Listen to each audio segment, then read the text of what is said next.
Yo, how's everybody doing? Ain't that it always starts on this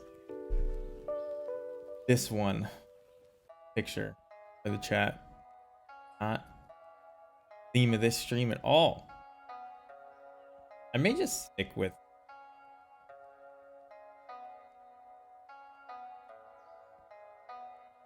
my favorite one. Oh, this one looks pretty good now. The black, white, and red one. Well, that one looks good too. Leave it here for now. Anyway, how are you doing, everybody? We're back with more goblins. We're gonna take a look at the list a little more in depth before we start the league today. There's been things I want to try. I ran through a couple of practice games yesterday with Copter back in the deck because I wanted to try something new. I hated drawing Wii. It was awful. It never felt good to draw it naturally, basically. I only played a couple games, but it just kept coming up, even though it's a one of. Which is, maybe I'm just having my opinion biased by something that's a little bit random, but yeah, I don't know. That's the sort of thing I'm thinking about right now. Are there other cards that work with our game plan, you know, a little bit, that we can include? Really, the thing that keeps bringing me back here is the fact that I really want to play this this Kiki Jiki Saga. Like, just such good value. And yes, it's a little bit expensive, but it digs you deeper into your deck to find the things you want. It makes a little goblin. Like, how often is that worse than a naturally drawn Pashlik Mons on an empty board? It's probably actually always better. So the thing is, if I cut goblins to do it, or if I cut lands to do it, obviously I'm weakening the rest of the deck, right? It's like such a shame that we can't this, and it's basically made for us. The thing that got me thinking about it was I did an interview with somebody yesterday. I don't know name they're gonna go by, publish it, but I did an interview and I mentioned Yorion Goblins to them, and Yorion Goblins to this day is still like one of the most fun ways to play Goblins, just because Ephemerate is so strong, and it's so strong with a lot of the things we have. In fact, now if I was going to update the Goblins list, I think you just cut all the Tarfires, probably. I guess you could cut the dark color, but you would need Fanatics is all I'm saying. At least 3, probably 4, but you cut to make. But I was thinking about Ephemerate and how it's just like straight up one of the strongest cards in Modern. And one of the reasons it's so strong is that it has rebound. It's not just the flicker, right? It's 2 flicker effects. But, you know, this Kiki Jiki Saga, and you have to spell mirror, right, if you want it to come up.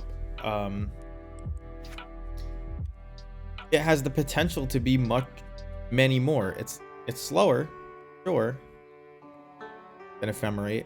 Much more difficult to protect your stuff, but, you know, it does give you the ETBs again, whatever they are, cards, or setting the top of the library, or making goblins, or whatever the hell it is.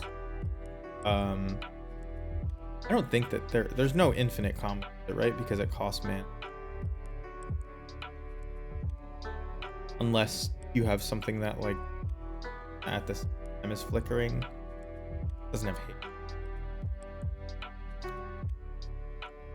I remember people kept saying it went infinite when it got printed, but I don't think it does.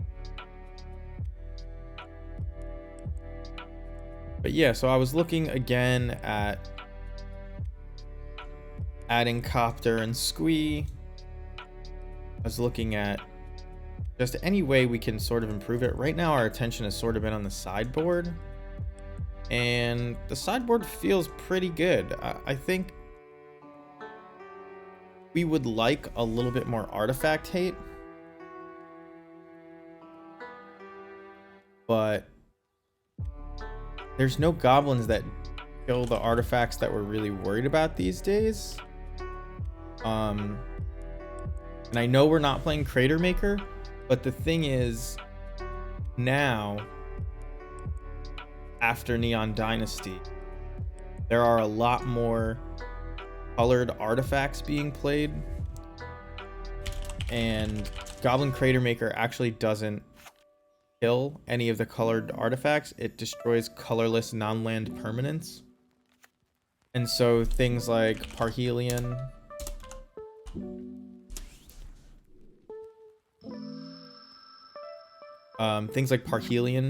which it's not popular, but things like that can't destroy. Oni Cult Anvil, Reality Chip, Lion Sash. Those are 3 things that are legitimately getting played. You just can't target them, and you know that sucks. Now we did lose to Torpor Orb the last time we played out of Boomer Jund. It wasn't Boomer Jund, Boomer Jund. We lost to Torpor Orb, which sucks. We're just talking about how great our ETBs are, and obviously Torpor Orb shuts all that off. I don't really believe that there's a way around that. Could just play more Crash Masters, and some people are doing that. But that's about it. I mean, we don't have ways to mill ourselves or anything like that to actually find things without 2.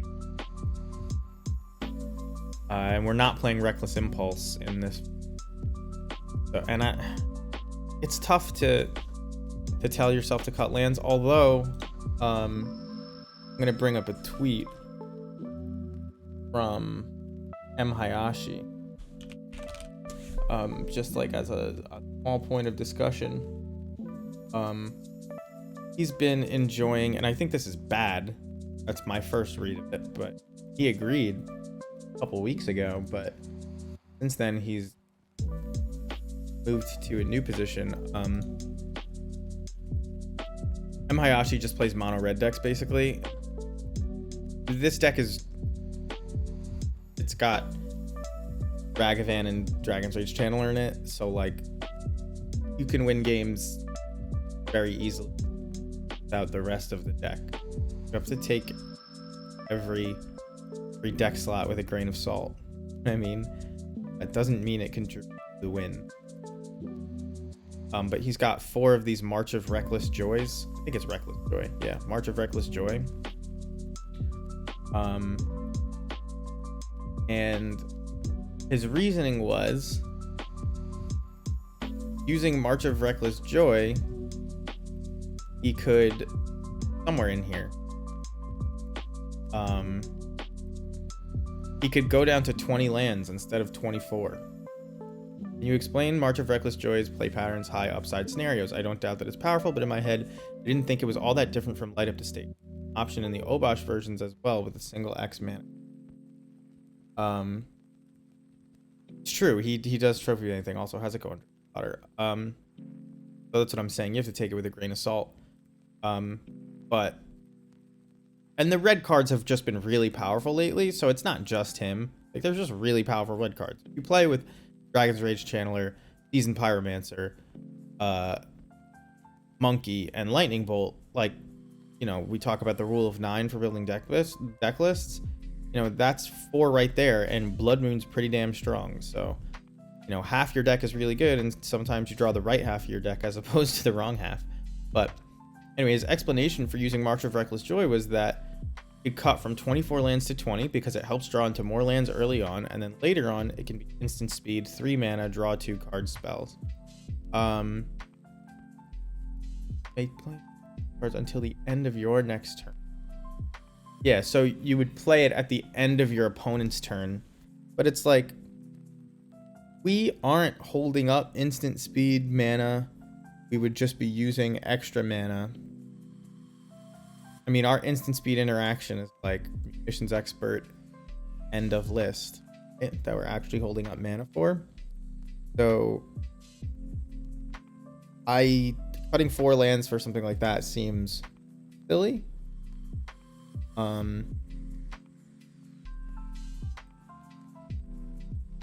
Yeah, that's my first thought.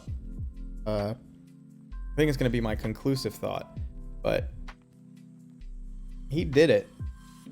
Don't know how relevant it is.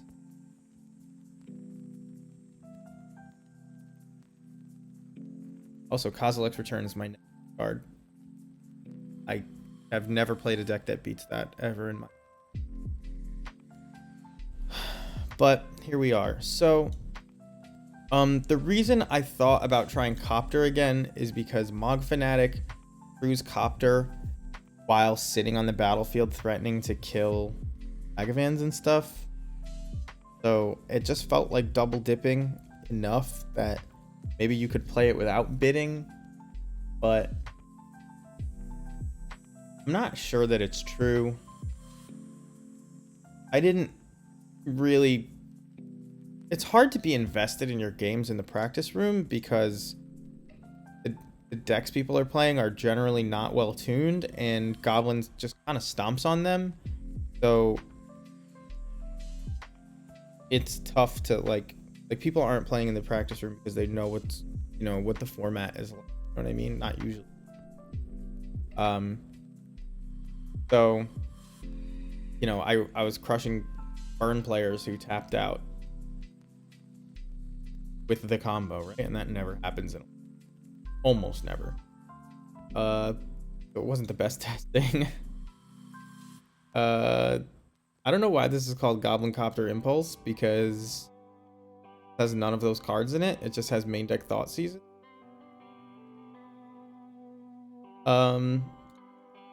So the things we're missing from this deck that other people are currently playing are Chieftains, which I think are bad. Crater Makers, which again I said why I wasn't playing. Battlecry Goblin, which could be good because it's like a 1-card value engine that you can draw off the top. So maybe I should be playing one Battlecry Goblin over Mog War Marshal, or maybe even a Harbinger in the main. It's been underwhelming in my experience too, but I am looking for cards that are just value and stand on their own, and it does at least do that. For people who don't know it from memory, I don't even know the name from memory, which is crazy. I never remember if it's 1 word or 2, and I think it's, I did it every wrong way before I got it right. It's Battle Space Cry. Wow. Okay. There it is. So, of course it's off the screen. Battlecry Goblin says, whenever it attacks, if you attacked with creatures with total power 6 or greater this combat, create a 1/1 red goblin creature tapped and attack. So it also has this ability that gives your goblins +1/+0 and haste until end of turn for 2 mana. So if you have 6 mana, this is 5 power on its own, like, but I guess that doesn't. But if you have 4 mana and 1 other goblin, activate it twice, you're getting 6 power, right? It doesn't matter how big the other goblin is. It comes 4, and that one gets 2 as well. So you're attacking for 8. It's like Den of the Bugbear, except on a creature. Sense. Um, I don't think that that's been relevant. Like, there's rarely an empty board when we're losing, right? That resolving that would help. So I don't think I'm gonna add it in, because I do actually think that Mog War Marshal is just better most of the time, because you can just play it now blocking, right? That's a lot of what we do, just have things that stick around. Something I'm tempted to get rid of is Fury. I hate a 1-up sideboard that is just like doing more of the same thing, right? Like, yeah, Fury can kill planeswalkers, but am I bringing it in a planeswalker matchup to kill planeswalkers? You know what I mean? Doesn't feel like it. Yeah, it can kill Yawgmoth, but I guess I am bringing Yawgmoth matchup. And that might be an argument to play 2 Furies instead of 3 hit at Sugus, but I wanted to try.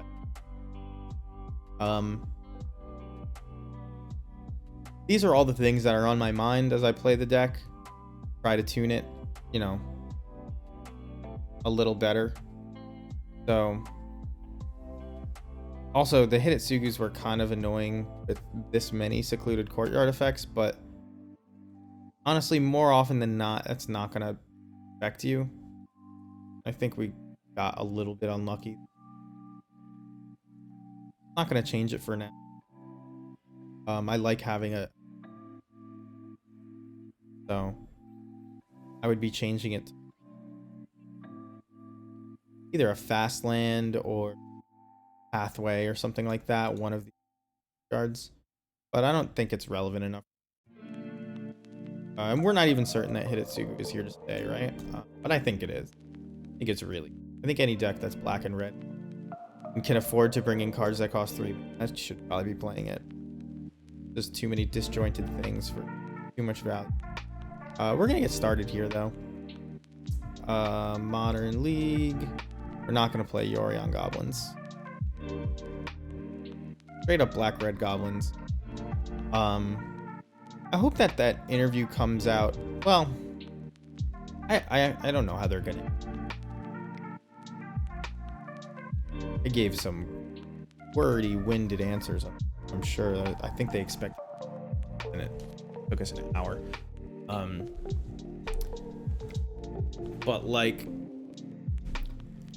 explaining yourself to people crystallizes a lot of the things that you've come to know, learned, whatever.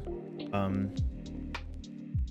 had a professor that used to say, you never really understand any subject until you learn the subject beyond it, and you have to like compound on top of it. And that's when you can teach that, right? Explaining that other subject basically back to yourself. Like you're in the next class and it's like assuming you know these things, so you have to tell all the things that you're supposed to already know. It's happened to everybody. It continues to happen for the rest of your life. Yes, we'll play first. Oh man, land, and this is good. I mean, we also have 2 Mog Fanatics and Mog War Marshal, so just 1 land is fine. And one land is fine for a little bit, and 1 land off the top is good. They didn't reveal anything. I think I'm gonna keep. Who cares? Or, like, it's round 1. Not like the 5-0 rests entirely on round 1, right? You can lose some and still 5-0.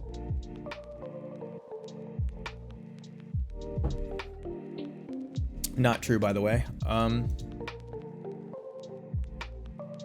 Localizing your deck building decisions is great. Yeah, and I think, well, number 1, if you don't tell people why you're doing something, it's hard for them to check you.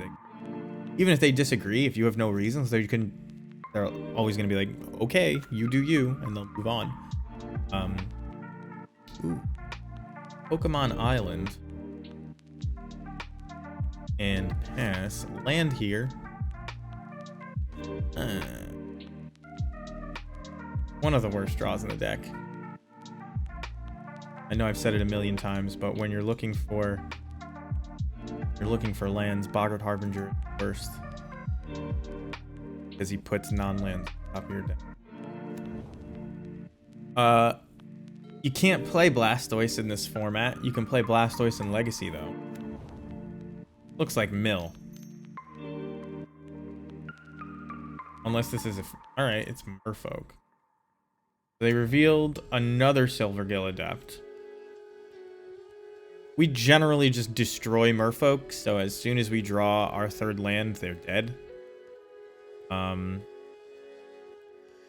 I think... Well, they don't have a Vial. There's no reason to, like, kill this now unless I really wanted to attack. But I can just make them block. Alright, so Secluded Courtyard is good. We're going to just attack past the Silvergill Adept. I'll take 2. I don't care. I know I said if we're generally going to win this game. So basically, the real tight plan is as long as you don't die, you're going to win. The only way to die is to take damage. But I assumed that they would block. If they didn't, I could always kill it on the crackback by sacking Fnatic, right? We are going to play Snoop, and we're going to hope that there's a land on top. Interestingly, very good. Is top deck coming. The way Merfolk stops the combo is not actually bouncing things. They usually tap your guy and remove its abilities with one card or another. I know there's a Merfolk expert in the chat. I don't remember who it was. Maybe it's you, Dragon Fodder. Because I don't know the card names. I just know what they do. The newer ones, like Harbinger and Trickster. I always get them confused. Thank you, Dot Noppler. Was it you, Dot Noppler? Were you the expert? But anyway, they tap your creature. I think there is a bounce, but it costs 4, and that's Harbinger. They generally can't stop you. They can delay you a turn. So my point is, if they remove Snoop's abilities and tap it, I can just play a Boggart Harbinger and go for it again. It was you last time? I thought it was Dragonfather. It's one of those things like you don't commit to learning it because it's not your deck, right? That's another thing we talked about in this interview. That's why Goblins, a lot of its strength comes from, you know, your opponent having no idea what you're. A lot of the times for like the more complicated lines. So like if you know, have a Vial on 3, they don't understand maybe that, you know, that's gonna search for a Matron to then kill whatever. Yeah, so somebody contacted me, and I'm not trying to like downplay their plan when I say this, but they contacted me because they want to start a series of interviews on decks and things like that. And for whatever reason, I was the first person they contacted, which they found me. But so who knows if it'll ever come out. There can be things that get in the way. They don't have the infrastructure in place, I guess is what I'm trying to say. So we'll see how long it takes. But yeah, just, you know, basic, a lot like what we did for the YouTube video, but just an audio format, which it more or less was already, but we have and this, I guess, slightly updated on the heels of my very exciting 4-3 finish in the Sunday challenge. So I look like I have more authority. I mean, maybe I should start entering challenges more, because we could have top 8'd that one pretty easily. You know, a couple things go the other way. Really, we're gonna probably Hitotsugu kills all of Merfolk Tide, The one that makes the horses? I don't remember. Master of Waves. Hidetsugu consumes all, kills all those tokens, which is interesting, but it's probably not worth playing. I think just bringing in one Fury is good enough. And Monk Fanatic is good. Kills a couple other things, but maybe not enough that you need all 4. Upgrading one Monk Fanatic into a 3/3 double striking elemental incarnation. Yeah, it really is. It's kind of a shame that it is, because I mean, there's some games that can go back and forth and are pretty cool. But it's really, they have to really tempo you out. You know what I mean? I have been trying Hidetsugu Consumes All over Furies because, number one, I just want to try the new card, right? But it answers Luris decks in a way that Fury generally didn't.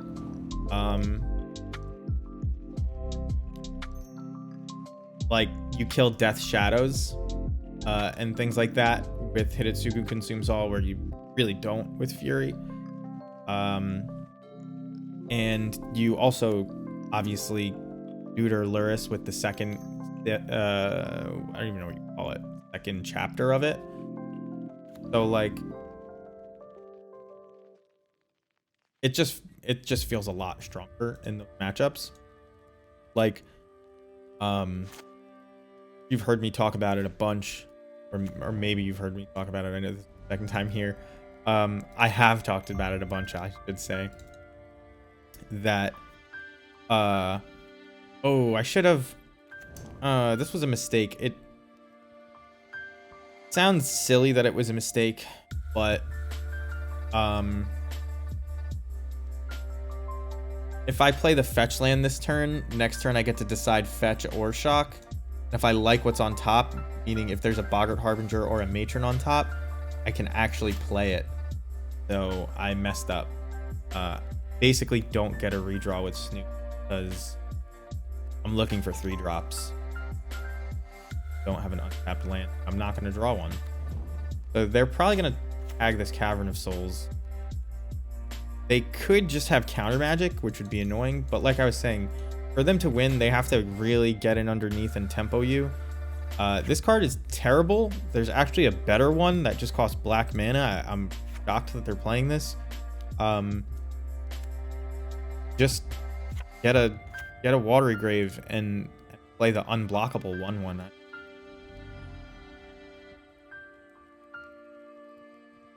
Doesn't make any sense. Have I had to cut the Courtyard style cards at all to play it? So there was a match against Hammer in our last league where, well, it turned out it didn't matter, and we want to reshuffle anyway. Let's reshuffle. There was a match in our last league where that came up, and we had to play it on turn 4 instead of turn 3. Turns out if we had waited till turn 6, it would have been even better. So I don't really know what that means in general, you know, like, I guess I'm just gonna play Monster. I think we got pretty unlucky to not have, you know, a black and a red source by then, like actual ones. It has been happening more. Obviously, we play 8 of them. So, you know, I'm keeping an eye on it, but I don't think it's that big a deal. Where's Master? Okay. They didn't even attempt to equip it because of this Mog Fanatic in play. I mean, they should try to put it on the Tide Shaper, right? Unless they're just holding up Counterspell.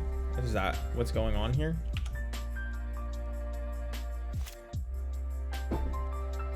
Believe it or not, I'm not paying Echo. You think Benthic Biomancer is better? Probably. You were the one who was telling me that was terrible last time. You were like, this is an old list. That's awful. Hey guys, we had it the whole time. Counter it. Not gonna not play it. Merfolk Trickster. This is what I was talking about, where they can delay you a turn. But I just untap at my upkeep and do it, so.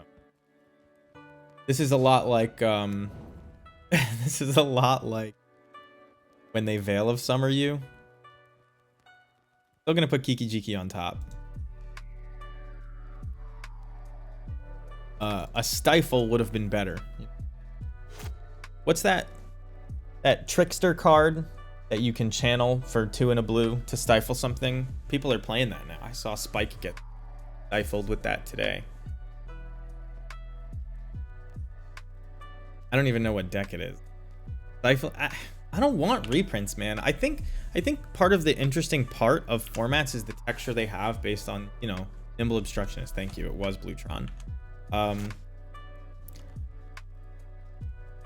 It is that the different answers they have at different mana costs give them a different texture. The different things they're trying to answer change that as well. So like, you know, in Legacy, it's Swords to Plowshares. You know, their 1 mana answer and Force of Will hit all the rest of it. And now obviously they have all the same elementals and shit that Modern does, but that gave it that unique texture. And Modern's threats all being creatures while having just Force of Negation was also pretty interesting. So not only do I not think Stifle would even be good in Modern, I just don't even want to see most of the things from Modern, right? Like, we made a new format for a reason. Now, there's like, maybe you're gonna reprint all the old Legacy stuff into Modern and then move the stuff that you like from Modern into Pioneer with standard set reprints. And that's a neat idea where you're just kind of overtly banning all of the reserve list cards from Legacy, which makes a new interesting format itself. But I don't want a Goblin Lackey reprint. I don't want Stifle reprint. I don't want Muxus. I don't need all that junk. In fact, if they ever put those commander cards into Modern, I'm probably just quitting. It's not sustainable. Like, I'm not gonna play. I hate to say that, but like, I don't know how Legacy players do it right now. I haven't played Legacy since I started doing that, and boy, do I hate everything about it. All right, so we have more than enough now. If they yeah, they can Trickster this. Wait, what?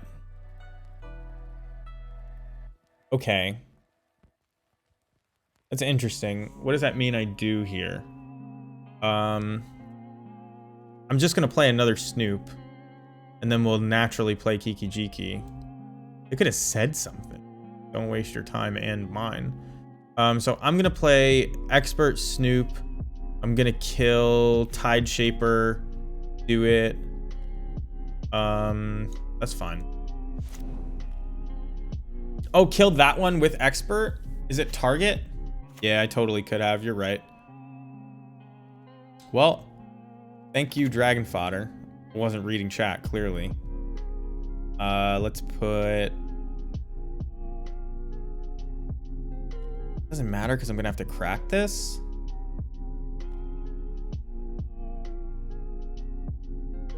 I guess I could just keep Kiki on top. Because I'm gonna replay Snoop. They're just delaying me. I'm clearly not invested in this game. We're almost definitely gonna win. Like, I don't... There's kind of no risk here. Even if I put Kiki Jiki on top and I don't end up getting to play this, like, is it even a big deal? Just gonna do it. Oh, I'm in my upkeep. Oh, I'm so dumb. I'm gonna draw this Kiki Jiki. I just screwed the whole thing up. I forgot I was in my upkeep. Oh my god. Don't worry, we're still gonna win this game, guys, I promise. We've just made it hard on ourselves.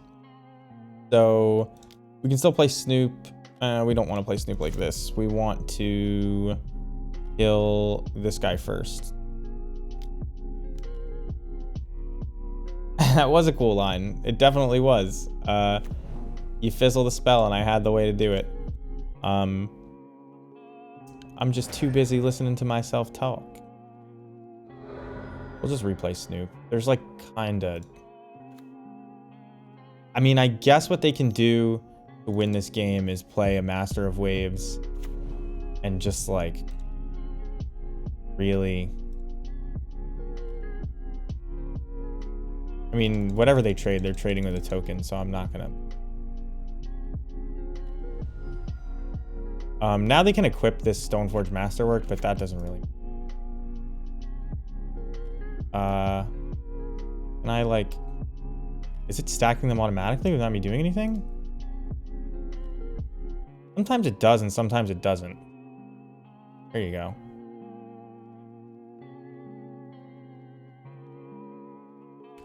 Ugh. I was just so annoyed that they chose to wait. Tell me. Because they should have done that when I was targeting my Snoop the first time, right? That's the right time to do it. You save us all a little bit of... But I guess if you're trying to tilt your opponent or make them make a misplay, they did a good job. So they're going to... Oh, they're not even going to equip. All right. There are no islands in play anymore, so it doesn't matter. I'm gonna kill this Silver Eel Adept while I can. We have a Matron coming off the top. Who knows what's underneath?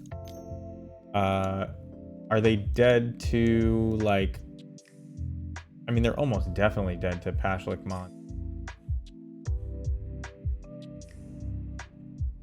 Pashlik Mons... Wait, what? Yeah. With just a 4/4? It's only going to be a 2/2 when I block.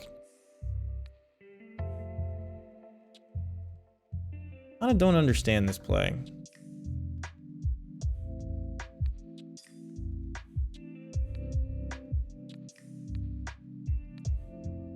I'm not gonna draw a land, so like the Kiki Jiki and Munitions Expert don't do anything. I have another Snoop. And I can't combo anymore. So let's just do this. Like, this is all... None of this matters. None of this matters at all.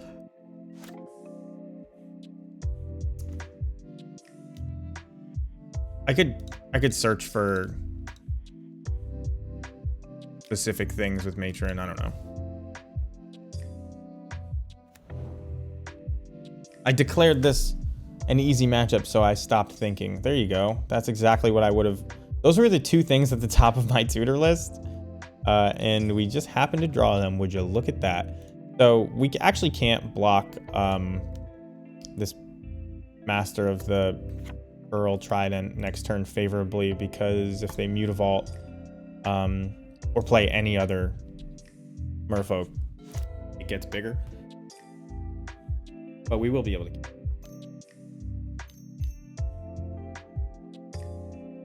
Svaeloon is annoying. We can't kill Svaeloon because they can activate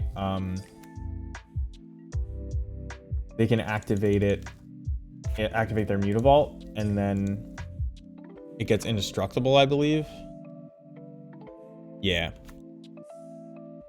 So maybe we've pushed ourselves out of this game, but kind of don't think so still. Still seems pretty manageable. Munitions Expert costs 1 extra basically because of Ward. Does this fly? It doesn't even fly. So what do I want to do here? Can't attack into Svaeloon anyway. We can hold up Munitions Expert if we wanted. Which means I should just play Snoop.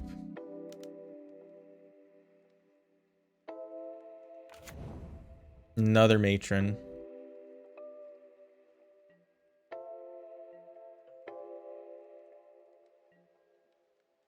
And we'll just pass. See what they do. They're probably going to try to equip their Svaeloon. Another one of these. All right, so this bumps this twice. Means Phalan's going to be indestructible basically no matter what, but we'll force them to fire their thing up if they want it.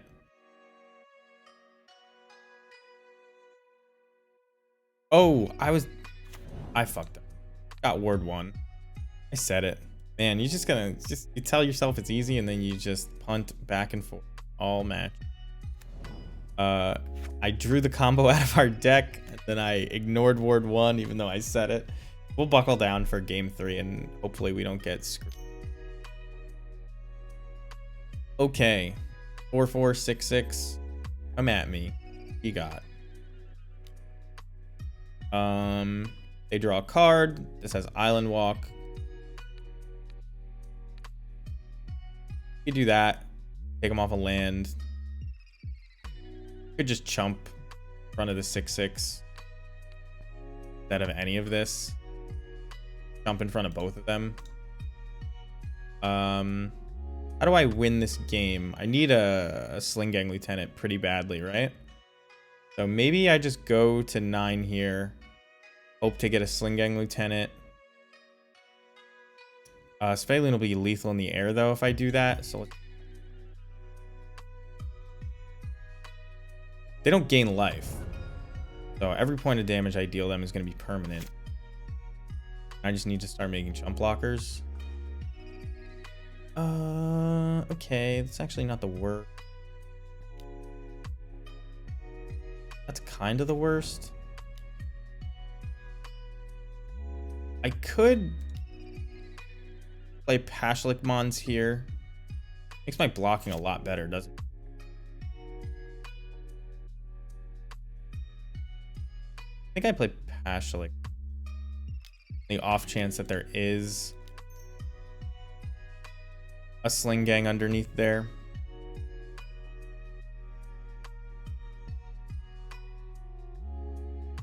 And we're just going to be on blocking dude for a minute. They could draw a card every time they attack. So they're drawing 2 cards a turn. We basically are drawing 2 cards. Right? I wish this was like a untapped land, because then I don't think we lose the game in a million years.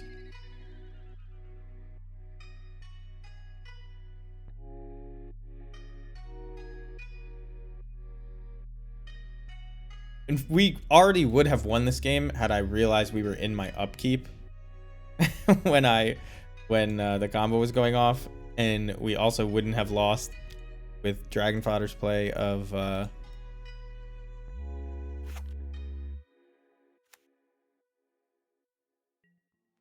we have to double jump. It's got ward 1, so I have to point it at his face. I don't want to get rid of the munitions expert. Hoping for gonna double chump.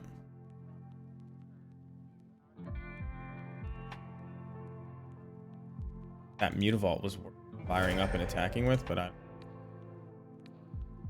could have triple chumped to kill a master Pearl Trident, but relevant.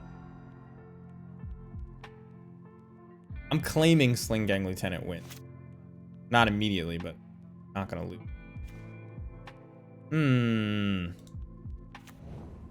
Try it again. Okay. Well, this time we'll just search for it.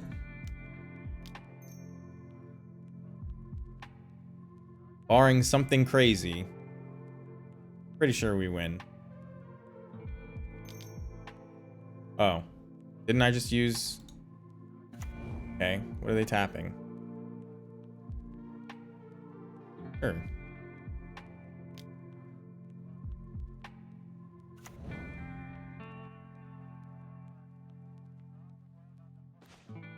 So we put Sling Gang Lieutenant into our hand. Just have to survive, but they have a bunch of attackers. As long as I don't have to chump with Pashlik Mons, I think I'll be fine. Maybe not. Maybe not. We'll be at 12. And then this is 6 damage on its own. We're tapped out.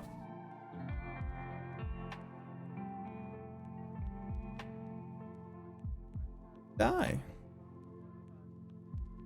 Leaving anybody back seems wrong. Because now I can let one through, which means my Pashalik survives. Can't let that one through. Don't want to let that one through. Don't care.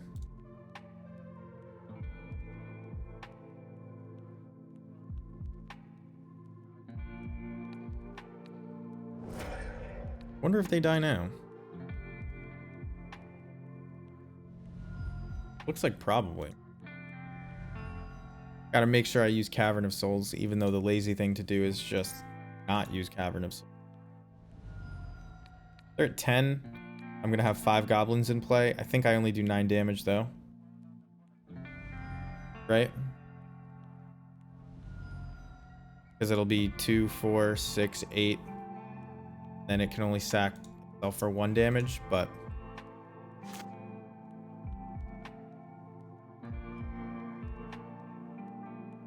as long as we don't die, that's still fine. But definitely playing Klingang uncounterably. Could theoretically put this into play to get up to 2 mana, but it's not relevant. What is this? Okay. But do I survive? I can even play the Snoop. Because now at this point, everything is lethal. So just getting the Snoop out of my hand. I have 4 blockers. But I'm going to gain a bunch of life. I guess I'm not supposed to play it.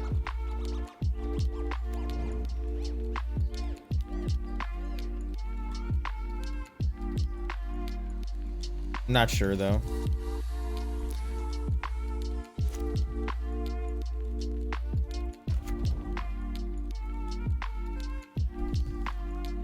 Because I can sack this, then shock in the land, and then play the Snoop. But it just upgrades one of my guys to a 2/2, and they're all just going to chump block, right? So it doesn't matter. Let's see. There's 1, 2, 3, 4, 5 blockers. I'm going to gain 3 life if I can do something about it. But 2, 3, 4, 5, 6 attackers. Nope. Can't let any through. Man, I screwed that game up real bad. It's okay. That's what we call building tension in the business. The drama. The stakes are now way higher. It's game 3. You're on the ropes. You messed up real bad. You come back on the brink.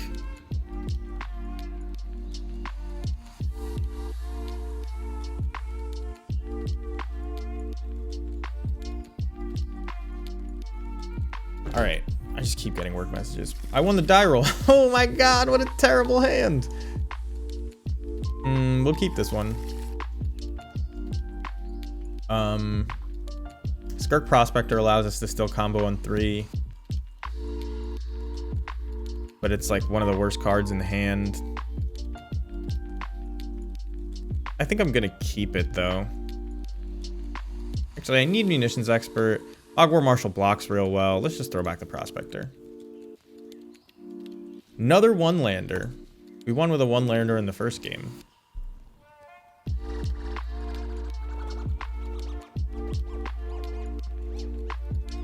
This should... I mean... I said that about the last game. I threw that game away at multiple points, right? While knowing I was doing it. The first one I didn't, though.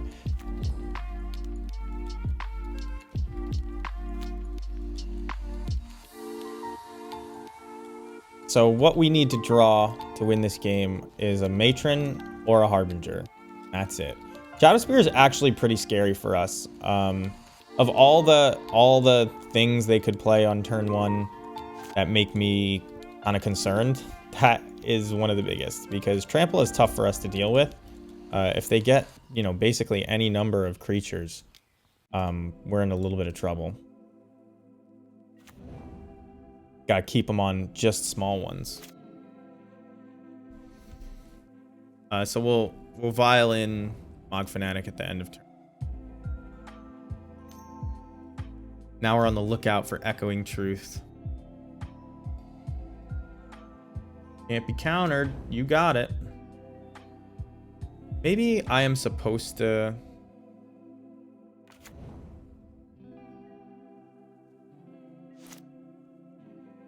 We'll see what we draw. If we draw a land, there's no real decision.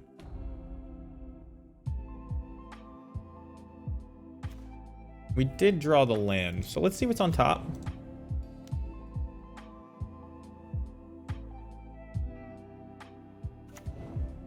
Aether Vial on top. Definitely shuffling that away. But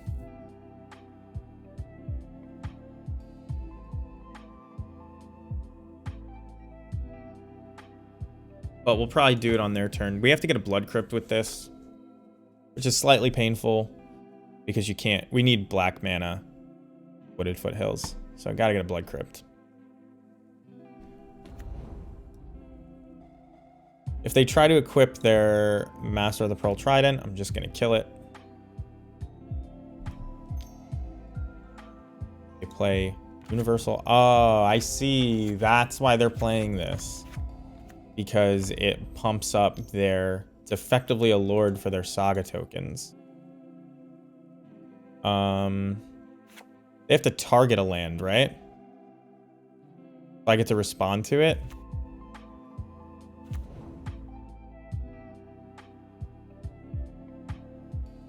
I don't want them to target my Blood Crypt, right?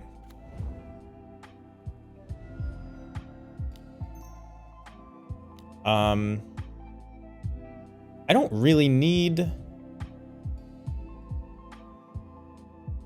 mean, I have a third land coming off, so I don't need to kill this Tide Shaper. We'll just kill the Master.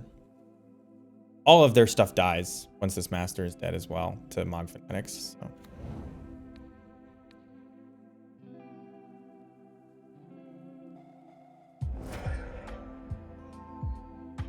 We'll leave the Vial on 2, I think. Because I want to be able to play Mog War Marshal. And we know that we're not going to be drawing any 3-drops. So just leave it on 2. We'll be a little upset if it's a 4-drop that's up there, but fine. And it's not. So we're going to shuffle it away, and we're going to look for the combo kill. We'll get a Mountain. And there's the combo kill. Hey guys, did you know, number 1, that I had it the whole entire time? And there was no point at which I was going to lose this match. You know that? I bet it felt pretty different than that in game 2, but that was the truth of it the whole time. Cryptid. Cryptid. That's it. You're not going to lose.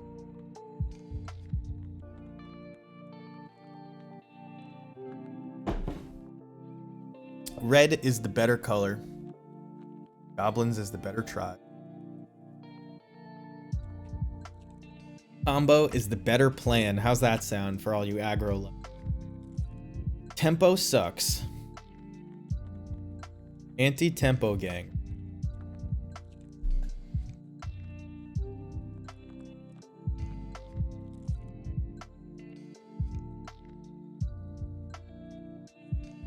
I'm sorry if that's not exciting, me being unexcited to play Merfolk and playing poorly against it. I really should just play better, but it just feels like such a buy that it's hard. I don't know if you ever watch Electric Bob. Electric Bob has a million bajillion viewers these days. Big YouTuber. He makes actual good YouTube. He makes like edited. He's on The Rock just pretty much always. Of course it is. He's asking if it's me.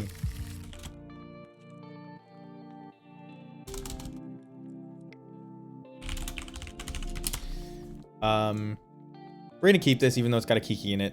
Got double red, black red, Mog Fanatic, 2 Snoop. Perfect.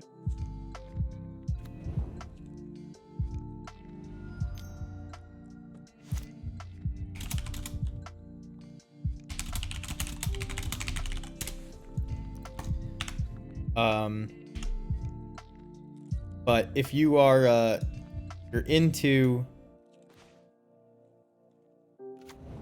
Modern at all, you should watch this. But he likes playing Green Black Rock with Witherbloom.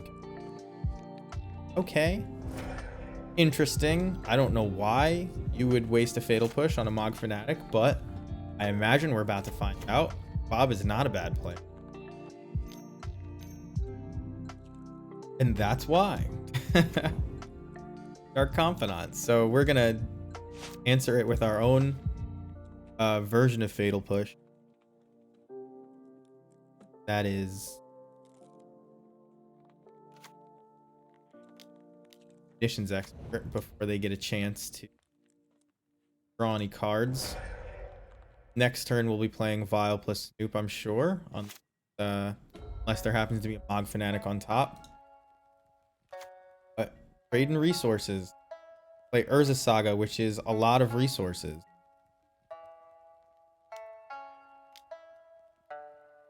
We get to decide if we want to shuffle or not, and we do.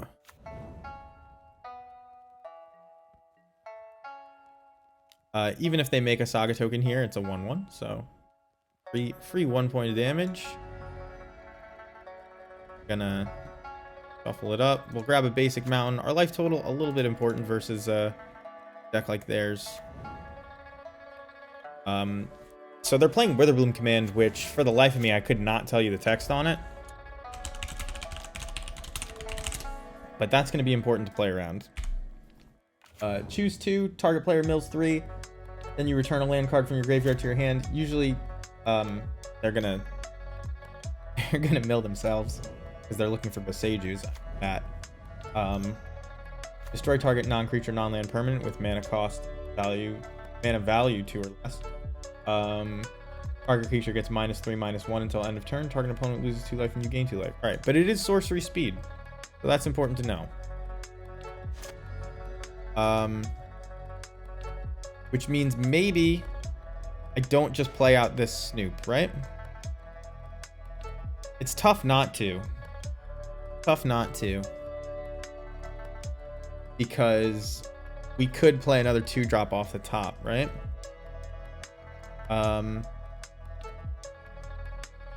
They do have a lot of pressure in play that I can't reasonably block. I think I have to do. There's a second Snoop on top. How about that?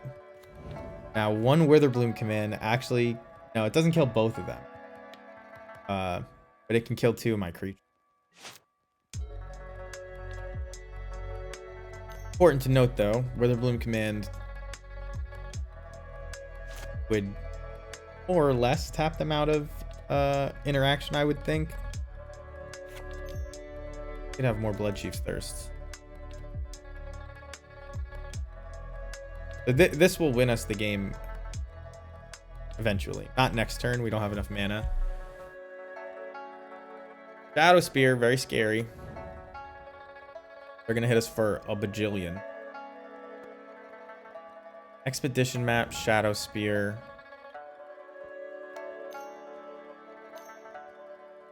Black, white, equip. All right. They're trying to make me take 6. Given that they're attacking for so much, gonna block on the non-trampler. Let's see what's on top. Did we have it the whole time? Because they've tapped out and informed us that they don't have the answer. No such luck, but maybe we'll have such luck. I'm gonna go get the Harbinger. I could... Ooh, okay. I actually maybe I'm supposed to get either Expert or Mog War Marshal here, because next turn I can Kiki Jiki the Matron to get the actual card I need. So I think I'm gonna do that because it's right. And we'll just get Mog War Marshal to continue to chump block this, I think. Because we can Vial it in right now. I guess I can Vial in Expert as well. But Expert only does 4 damage. And none of these are... I mean, I could kill Elvish Reclaimer. Cuts them off of mana. Kind of interesting to cut them off of mana. It's probably not relevant. Although if they Boseiju my Aether Vial, this doesn't work. And I'm at 10. They'd need 2 removal spells to make just getting Harbinger bad. So let's not be complicated about it. Let's just get Harbinger. And there's a Harbinger on top, so we get to go for it twice next turn. I don't believe I win this game if I have to block with this Snoop, so I'm going to commit and not blocking by attacking. That's what I'm doing here. Telling them it's over, just like they told me it could be over. They are a Lurrus deck, which I forgot about, but not relevant. Don't want to block with the Snoop if I don't have to. Well, we are so lucky that it came on top, aren't we? I guess we're not, because we can just make a copy of Kiki. But based on the line we took, we are, right? That's, it's all on the table here. They're dead. They know it. They've watched the stream. Double Harbinger, magic is easy.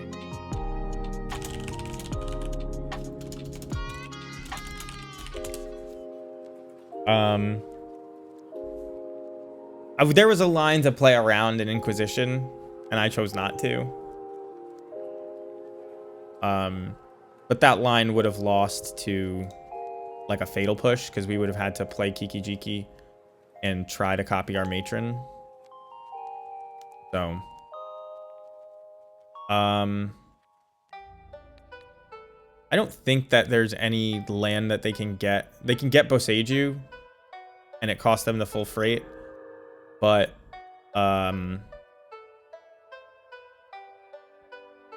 they can pay it. But I guess they can try to force me to shuffle. Is Boseiju a forced shuffle?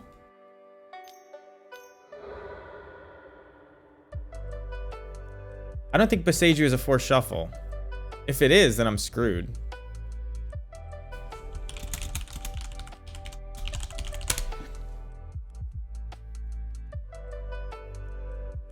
I thought about that. How's it going, Mystic Pot?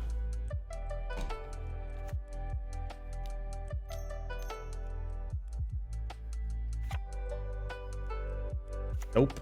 You just say no. It's not.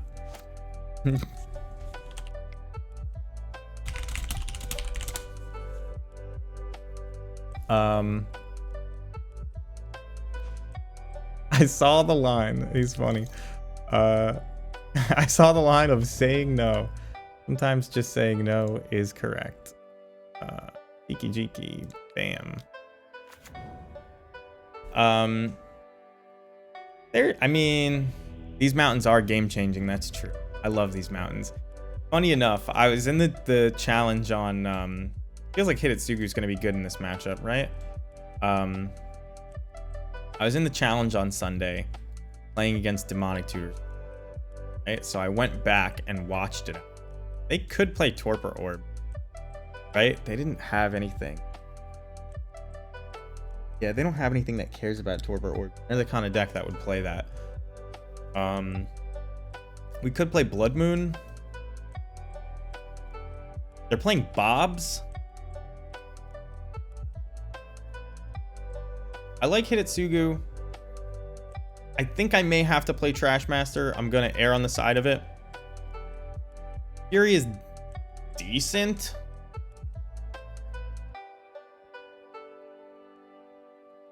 Fury always feels bad, even though it's good. But these 6 cards are kind of what I want to bring in. Fanatic is good. Kirk can come out. You can shave a War Marshal. You can shave a Harbinger or two. I don't know how you get to 6. You can shave a land, I guess, on the draw. I know people do that.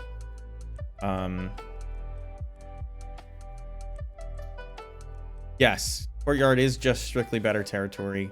Unless, well, okay. The strictly betters in Magic are always dangerous.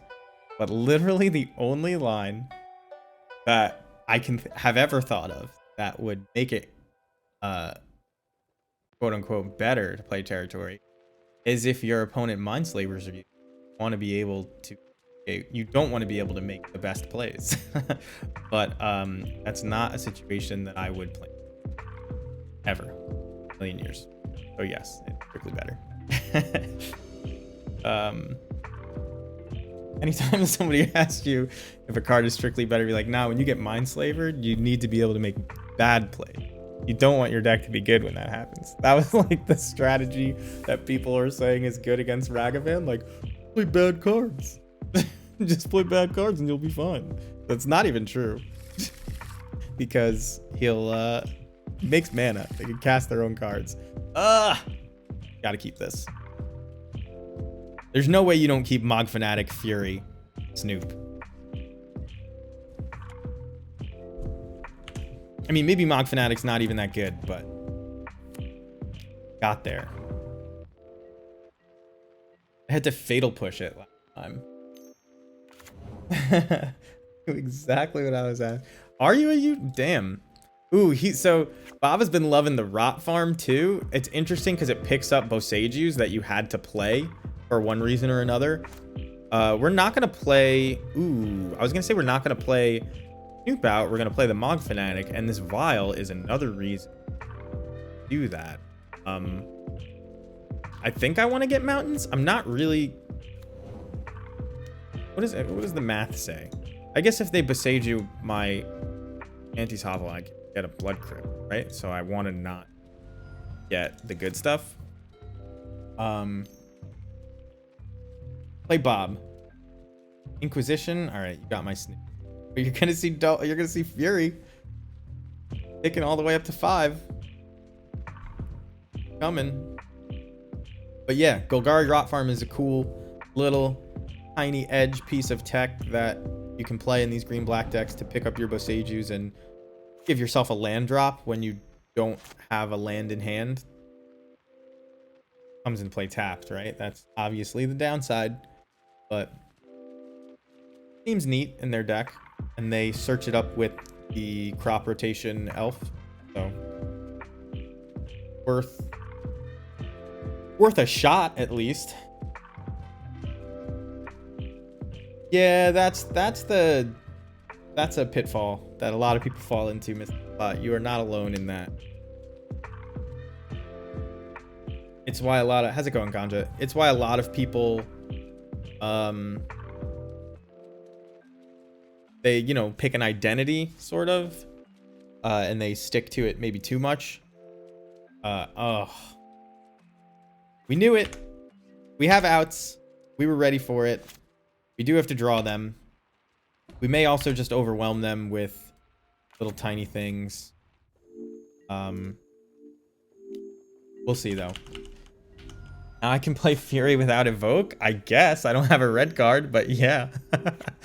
It's a pretty good idea. Oh, they're gonna Thoughtseize this Fury away, aren't they? Yep. They knew it. They saw the line. You gave it to them. Hidetsugu would be a decent card here because it drinks their Tarmogoyf, although it kills my Aether Vial, doesn't it?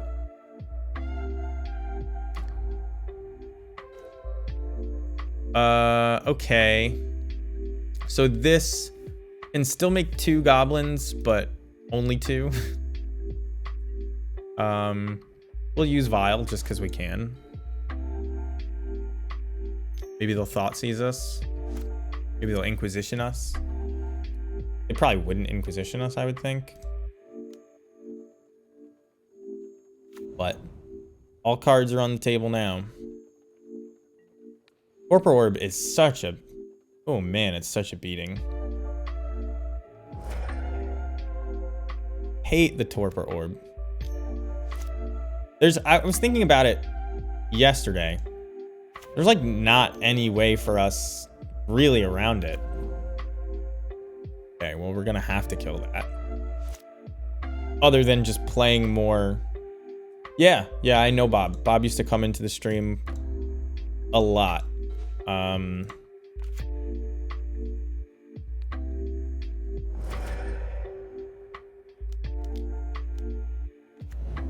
Not getting around that Torpor Orb, though. Does suck. A Pashlik Bond still does a fair bit of damage, and its ability still works. Yes, Electric Bob plays a lot of rock, and he does pretty well with it. Considering what I just said and Pashlik Bond's ability still works, I'm going to take this 6. These Goyfs might get even bigger, too, and then, you know, I'll want to gain more damage from my chumping. Yes, we'll tick up to 4, because if we draw Trash Master, nope, I want to play it. Snoop is good, obviously. Not gonna block with it. We may take, like... We may take 12 or something here, we'll see. We're not currently winning this race, but there are cards that turn it around for us. At this point, a Trash Master is like a little late, you know? Kill the Torpor Orb. And then what? You know, you have no cards in hand. So, like, it would mostly be useful for its Lord effect. I think he's going to name Trash Master here. They do. All right, they name Kiki Jiki. That's fine. We get a shuffle, by the way, off of this. So, that's pretty good. We don't want to draw that. I guess the combo was one of the few ways they lost on this next turn if they didn't have removal, so that makes sense. It's a good name.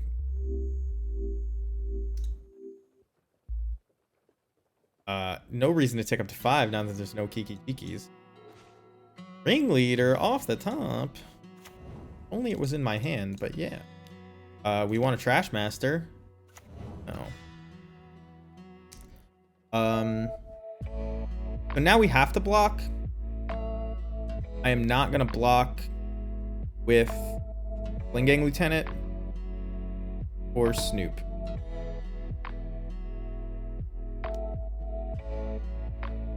The Matron's coming to our hand.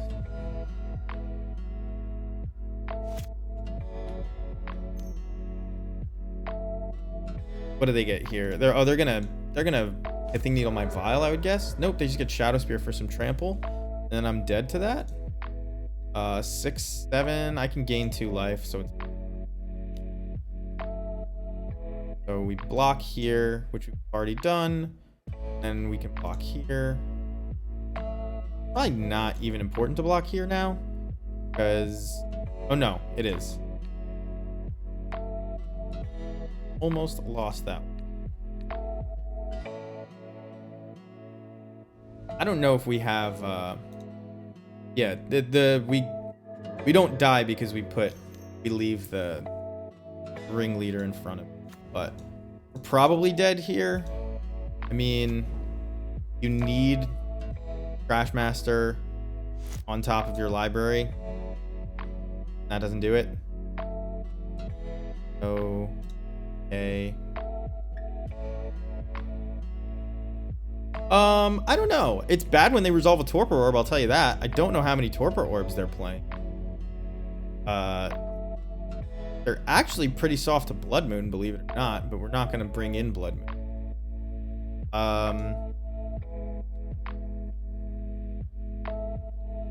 I think we're fine as is. I mean, Hitotsugu looked worse that game.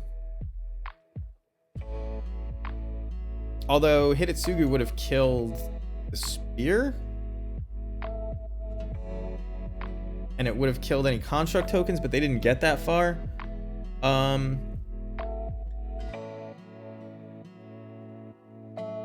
I guess it also would have neutered the Goyfs, so it didn't look that bad.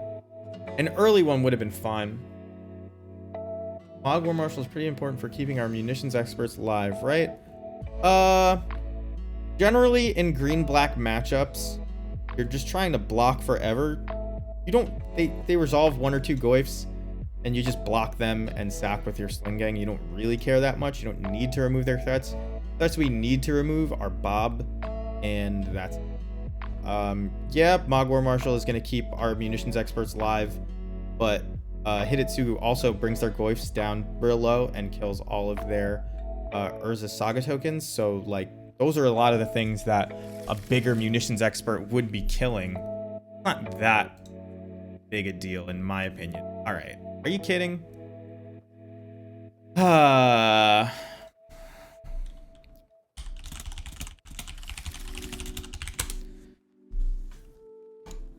He asked me how Hidetsugu has been, and I told him I basically haven't drawn it. I gotta go to 5. I mean, this Kiki-Jiki doesn't do anything. So I'm just putting all of my hopes on one Hidetsugu, right? Let's mulligan. This hand is the best one we've seen by a long shot. Definitely keeping Vile and Snoop. I kind of don't want to keep 3 lands. So they're not counting our spells, so I guess Secluded Courtyard is just better than Cavern. And then do I keep Expert or Chain Whirler? I think Expert, just because it comes down a turn earlier to deal with a Bob. And that is sort of a big deal. Although, yeah, and if we don't draw land, you feel like an idiot with your 3-drop in hand. Yep, mulling to 5 versus the Inquisition Seize deck is gonna suck, but, you know, that's Magic. You lose some number of games to that sort of thing. 6 landers. 5. I guess it was a 5 and 6 lander. The first one was just 6, right? First one was just like Kiki-Jiki. Maybe it was Hidetsugu. I don't remember. It was one of the two. The first 2 hands looked virtually the same. And of course, the Thoughtseize bug brings the wrong card back to the top of my deck. It brings stupid Cavern of... They can't play a Bob here, which is something. They can play a Torpor Orb. How many Torpor Orbs are you playing?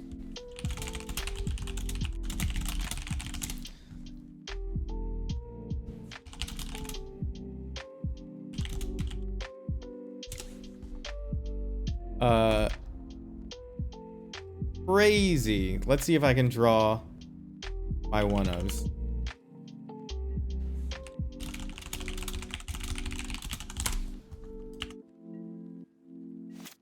Yeah, if people start playing Torpor Orb again, yeah, it's bad.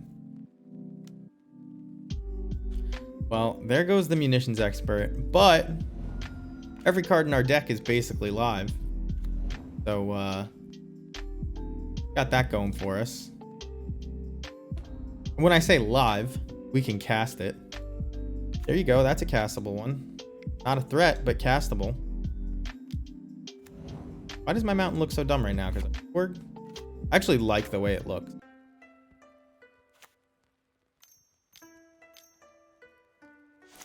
So Hidetsugu would do nothing here except kill our Aether Vials, but most of the cards in our deck do nothing right now because of Torpor Orb. They're at 13, not the highest life total. Maybe we get something going. Pick up to 4 and 1. Matron. I can afford to wait on the Matron, right? Like maybe I draw a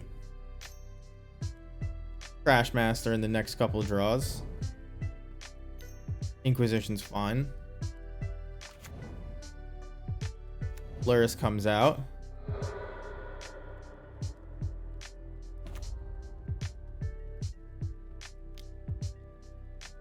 Probably super dead here.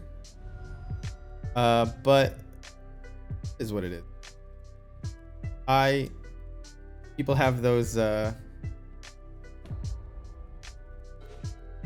bumper stickers that say like I break for whatever. I concede to Torpor Orb. That's basically all. There's no reason to play. We are so far behind. GG's. We weren't getting there in case you wanted me to play it out, but damn. Torpor Orb in the meta. That's the only deck besides blue-red Murktide that really can afford to even play it. I shouldn't. That's off.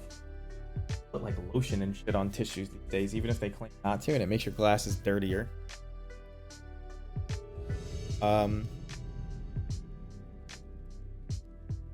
Yeah. Not getting the 5-0 if play that deck. Or if you get Torpor Orb both times. They only have 2, he said. So he got a little bit lucky. But he's going to draw his 2 copies of Torpor Orb more often than I draw my 1 copy of Trash Master, right? And that was something we looked at the start of the day to see if there was a way to get more artifact removal into our deck that wasn't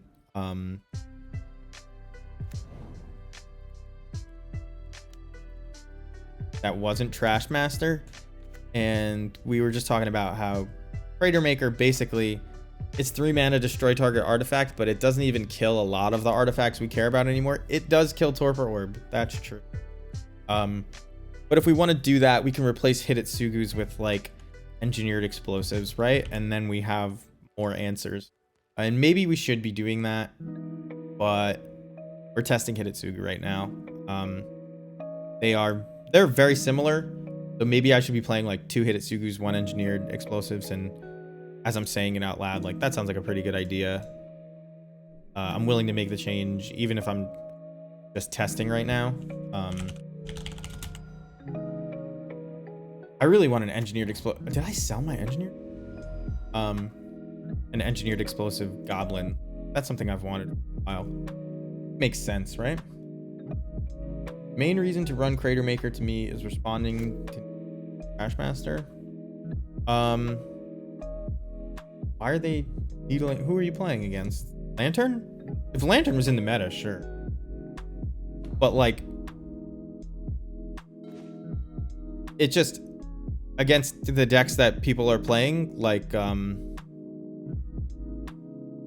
I just supposed to play Snoop out here? I think I am.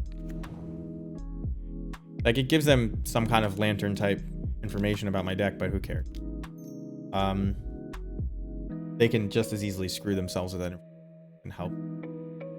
Oh, is this a counter spell? Okay, no. Why would you? I guess you're gonna do it one way or another. Go for it.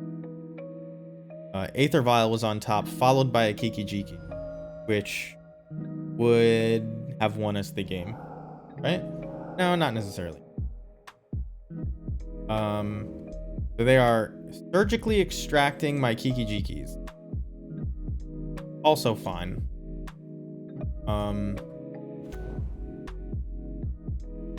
Yeah, so oh, Pashlickmon's on top is good. It makes Mog Fanatic kill Hedron Crab. They know my hand now. I don't think there's a reason not to play Mog Fanatic out. I guess they could target it with a Fatal Push, but if they target that with a Fatal Push and not my Snoop, I'm probably pretty happy, right? But I think because Pashlickmon's is on top, I'm gonna save it. Oh no, Pashlickmon's is going in the graveyard. An F6. F6 has value.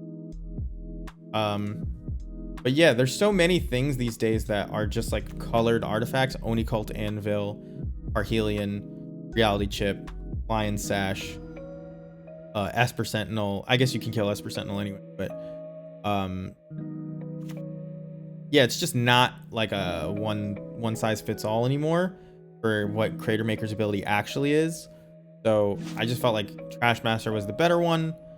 Kill multiple artifacts, not that it comes up, but it can. So I'll leave that one. I have to kill this, right? I have 2 munitions experts left.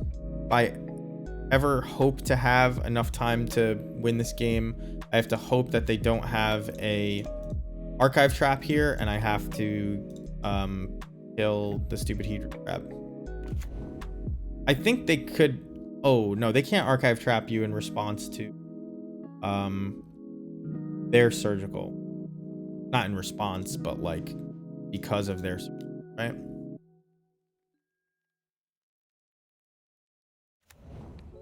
We also get more damage through this way.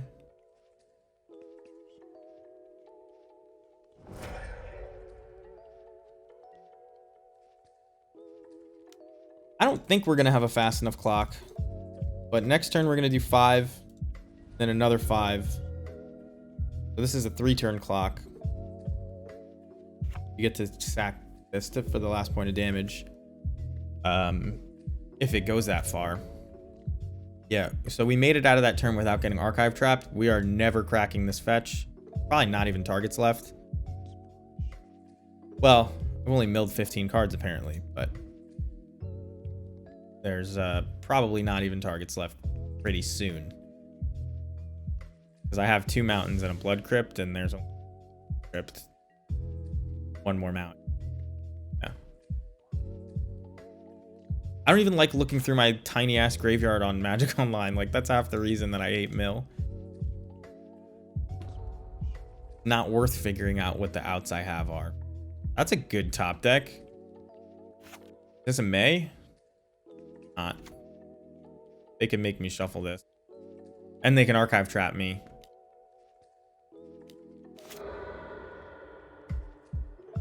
Let's float black. The only thing... No, I basically can't get punished for doing this. Oh, now I could get punished. Damn. I was gonna say the only thing that could end up on top that I can cast... Oh wait, did I not search? Did I search? I must have searched. Yeah. I forgot what the hell card I was responding to. Doesn't matter. Forget everything I just said. You always pop it into a full column. I don't even know what you're talking about. Was I talking about that? Pop what into a full column? What does that even mean? What do we got left? 3 drops, I hope. Counterspell? You got it.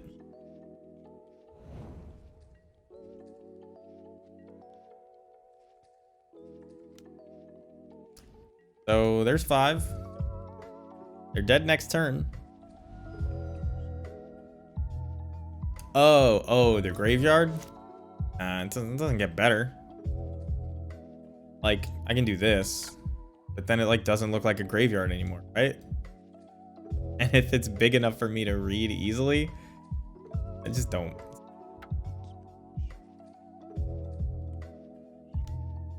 I think the interface for MTGO is really bad. The first place, 1, 2, 3, 4. Oh man, they gained another turn by doing this. Doesn't look like it's going to be relevant unless they can archive trap me. May have spoken too soon. Now they know I'm drawing a land. They should wait until my draw step to do whatever.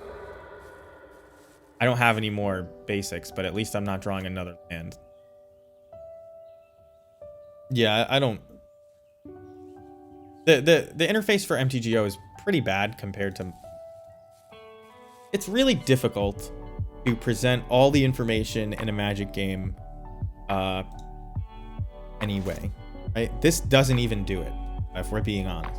Like, these are truncated, and Arena is even more truncated. They just show the picture. So, like, it's a very difficult viewer experience for basically anybody. Even the most enfranchised player. Oh, they are dead, though. So that's good news. Even the most enfranchised player, and when a new set comes out, they don't know all the cards yet, right? So it's pretty tough. Not just with the number of things on screen, but the number of things you have to know, because the things on screen don't even tell you. Yeah, I know what you mean. The magic in general is hard. That's what I was saying. It's not even just the fact that it's digital. It's like just that's a problem Magic has. There's a fucking novel in every card that changes the rules of the game. So you're going to have to hold a lot of things in your head. All right. Here's the play. We need to side 9 cards in, which means we have to cut one of these. I'm guessing the worst one is probably Blood Moon. I don't want to play Leyline of the Void.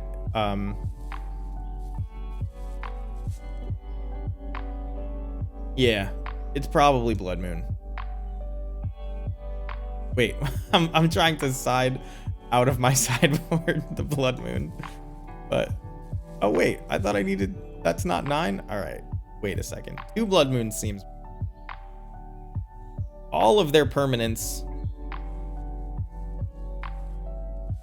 Crashmaster probably doesn't do any. It's a Lord. It's expensive, but it's a Lord. Chain Whirler attacks decently, but I think I want more threats. Void Mirror only stops Archive Trap, but it does stop Archive Trap. All right, Blood Moon's the worst. I don't even remember what I was talking about. But yeah, Magic is tough to show what the board state is, even in the best version of it, which is paper. So like, I don't blame MTGO for being so bad, but it is bad and difficult to follow. So making things different sizes, whatever, just too much information for the average person, myself included. Not gonna pop out my graveyard and try to figure out what the hell's left in my deck versus coin flip, no matter.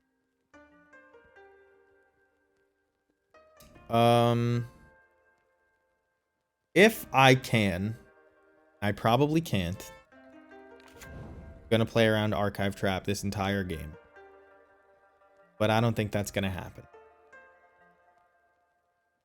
So here we are. These Hitotsugus will be good when we cast them, because they turn off Visions of Beyond and they kill all of their crabs that are in play. So pretty good. My biggest pet peeve from paper opponents and displaying their board state is not just displaying their board state, it's when somebody doesn't announce their land drop as if they're, you know, casting a spell or something, and they'll just like silently put a land into play and that's it. Like no announcing that they've played a land for the turn, no saying which land it is, so that if you're looking across the table at Secluded Courtyard, you don't know if it's Cavern of Souls, right? Ooh boy, we may get further than I thought. Can't yet kill Hedron Crab with Munitions Expert. All right, you countered my Snoop, but you're not gonna have counters when my Hitotsugu comes down. Hooks your day up. It stops, not only does it kill their crabs, but it stops their future surgical extractions. Nice. Did they get both my Kikis? No, they just got one of them. When Tasha gets so few cards, I'm like always assuming they got both Kiki. You like Moon vs. Mill, shuts down most of the crab shenanigans. True. Yeah. Just tuning in, what's that land in play? Are you talking about Oboro? That's what you're talking about, right? Never seen Oboro before. We can't play these Hitotsugus yet, by the way. We were talking about this earlier, saying that we would have to be really unlucky for that to happen, and here we are. Do I play Matron or do I play Chain Whirler? It's Secluded Courtyard. I knew you were talking about that.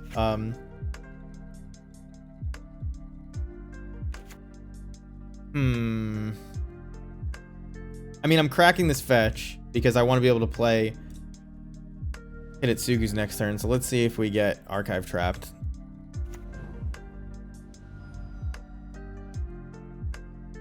I might as well shove all of my searching into one turn, I guess.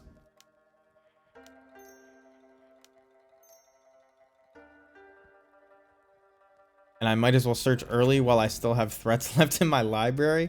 But yeah, that's exactly what we were talking about, Steve. Thank you for demonstrating the point. Somebody just rang my doorbell. I am not oh, wait, maybe I am expecting somebody. Might be getting an Amazon package delivered. I'm gonna be right back after I decide what I'm gonna get here. I think I need to get Mog Fanatic? Not Mog Fanatic, Sling Gang Lieutenant? I think I gotta get Sling Gang Lieutenant. I'll be right back.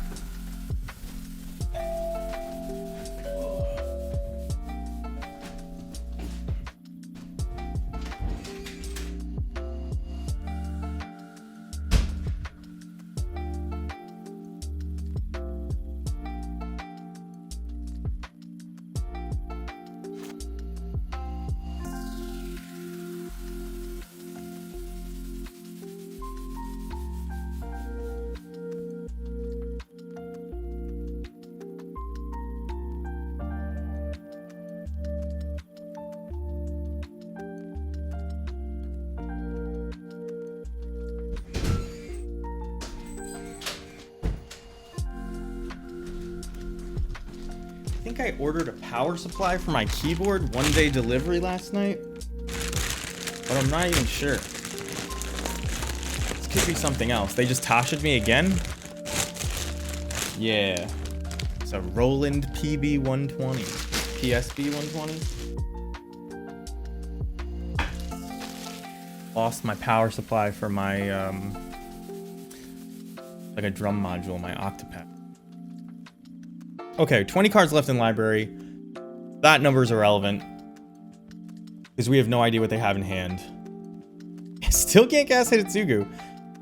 Feels unlucky, but it is what it is, I guess. This could be Fatal Push, which means wasting a Chain Whirler, probably wrong.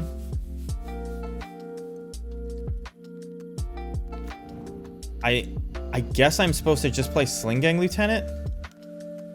It gets the most number of goblins in play for the actual... although, oh, I guess I could have attacked into Hedron Crab and then played Munitions Expert, but then that'd be all I was playing next turn. Or I could play Chain Whirler. I played that bad. This is probably the worst of the options. I should have attacked first. It's not that much worse, but it does mean I lose 3 extra cards to a land. But to be perfectly honest, the only way we win this game is if they draw all lands for the rest of it. So there is that. Condition them to block here, because next turn I may be playing Chain Whirler. There's no way that they should. They must really think they have this in the bag. Chris Janota 75. Alright, that's fine. There's 2 lands. Or, well, effectively. And they're gonna Field of Ruin me. Is it a May? It's not a May. But if I don't have basics left... Well, it's each player. It's them that gets basics left. Yeah, whoops. But, no... I guess they have Boro.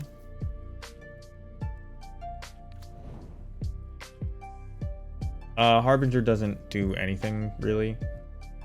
So, here I'm going to hit them with that uncounterable Munitions Expert.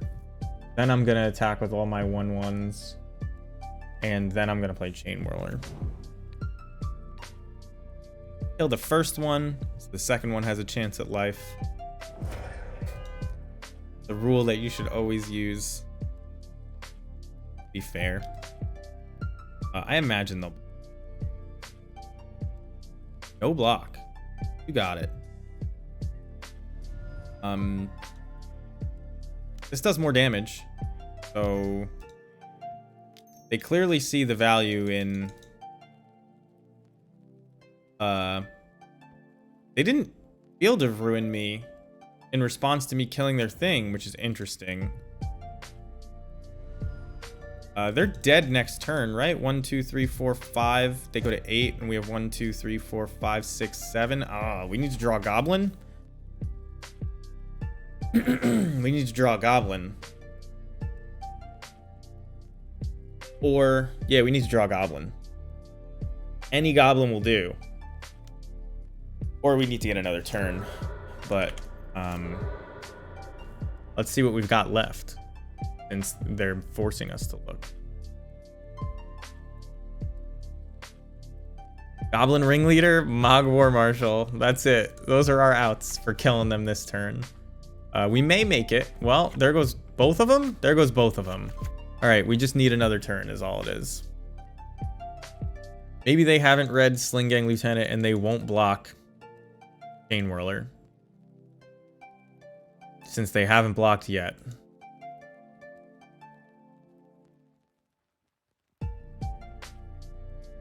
Come on. By the way, those extra 9 cards doing work right now. Doing work. Oh, they haven't played their land drop yet, have they? I thought they did. All right. Extra 9 cards doing work right now.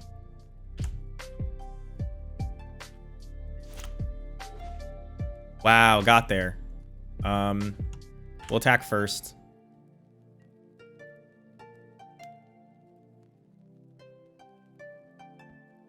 They somehow like Snapcaster and block this. Oh. Well. I don't think we, I don't think we're getting there, guys. I don't think we're getting there. I mean, how much damage do we do here? That's why they haven't been blocking, because it just didn't matter. These Hitotsugus would have been great. Could we cast them? The 8 non-colored sources coming back to bite us a tiny bit. They're at 71. I don't even know how much we dealt. 8. So we would need 8 turns. Can't do it. Can't do it, guys. But that's why we gotta exile all graveyards. Yeah, mill. It is what it is. We could just board up to 71. I don't know. It's like not like Blood Moon would have been great that game. It stops a couple things, but it doesn't stop that Crypt Incursion, right? It would have fixed our mana for Hitotsugu at the end there. I think we'll just be fine. I don't think we have to worry about it. Going with the lucky numbers. You can just board your whole sideboard in and not care. You won the die roll. Would you like to play first? Yeah. Give me the first. I mean, these are powerful cards. Den of the Bugbear. Probably gonna get killed, but I'll keep it.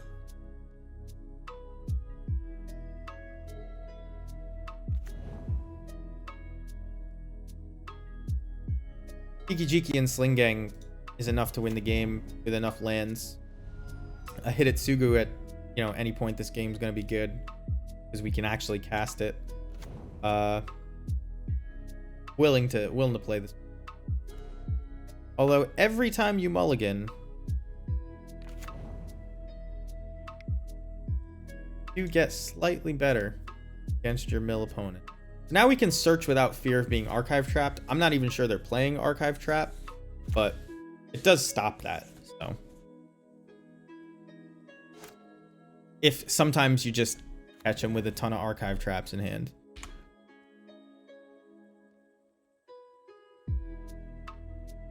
Because like double or triple archive trap against the tutor deck, that feels like a snap keep. And I don't think they would be playing Field of Ruin without archive trap in their. You can force a search. Seems pretty good. Play Boggart Harbinger. I guess whatever we put on top is going to get milled. So probably no reason to put anything on top other than the worst thing. All right, doesn't even resolve. That's fine. I think playing Drown in the Loch just slows you down. I don't know if it's worth it. Fetch land. Doesn't mean that there's not a second tab over there. At this point, lands and spells are all good draws, though. Need 5 lands to activate Den of the Bugbear. 5 lands to play Kiki Jiki. Take Boggart Harbinger out of our library. That's good. Pretty bad against them. Means we can't combo, but can't combo with a fetch land and play versus Hedron Crab, so that was already off if they were. Oh, I need some water.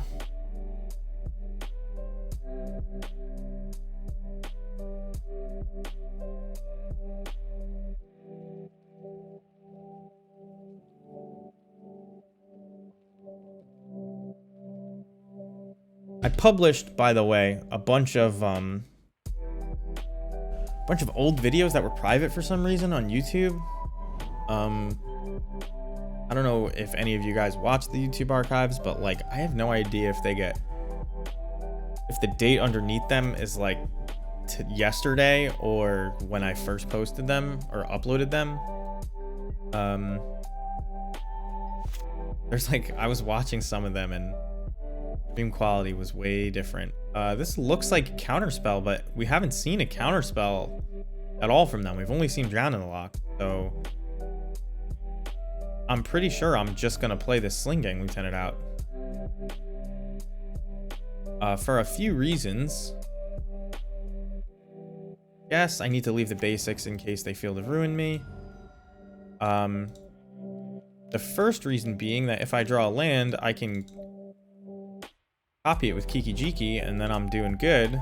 And then the second reason being that even if they kill it, I can activate Den of the Bugbear next turn instead of playing Kiki Jiki. So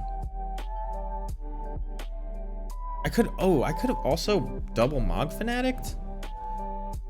I think I'm at a healthy enough life total that this Hedron Crab doesn't really matter, but maybe I should have just double Mog Fanatic. So they cack off my Den of the Bugbear. Apparently only my basic swamp was left. So I just had 2 mountains a second ago, and now we are. Kill my fatal, or my Sling Gang Lieutenant with a fatal put. So that's fine. We don't draw land, we're double Mog Fanaticing and killing this Hedron Crab. Maybe we should. Lucky for us, they tapped out. Well, they tapped out of Drown in the Loch.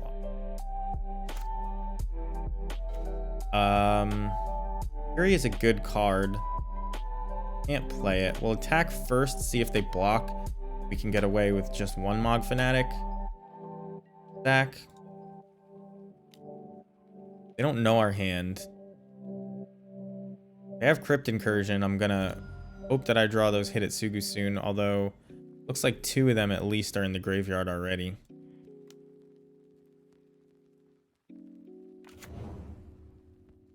I could evoke. I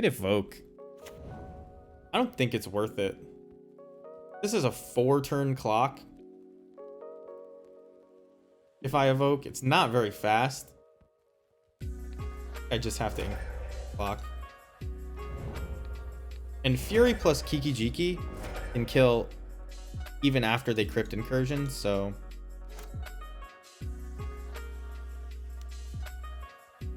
they're just in the business of playing 1 Hedron Crab at a time once they've seen Hidetsugu. Is that what's going on? Did they top deck that?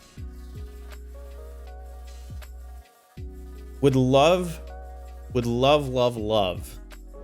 to resolve a Fury this turn. Have them tap out for Lurrus next turn. Doesn't look like I'm gonna resolve anything though. Good though. Not gonna not play my stuff because I'm afraid of the last 2 cards in their hand, right?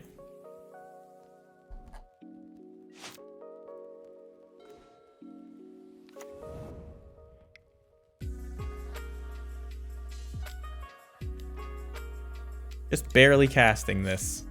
Just barely casting this Fury.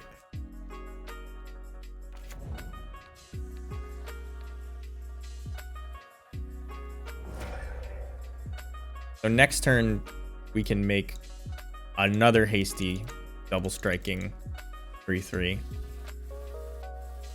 Which, if they're not ready for, they will lose the game. I wonder if those last two cards are Archive Trap. They actually can't use this Hideaway. Because I have Void Mirror. So I kind of hope they try. They can't yet anyway. I get down below 20, but man, Electric Bog knocked us into the losers bracket, and now we got to play against Mill. I feel like I was watching somebody play against Mill. I just wouldn't. That makes sense.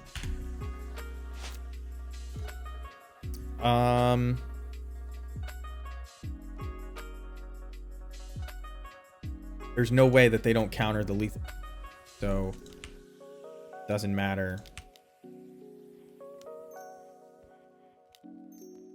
I don't think it matters if I reveal it or not. I could have kept an Auntie's Hovel in my hand, but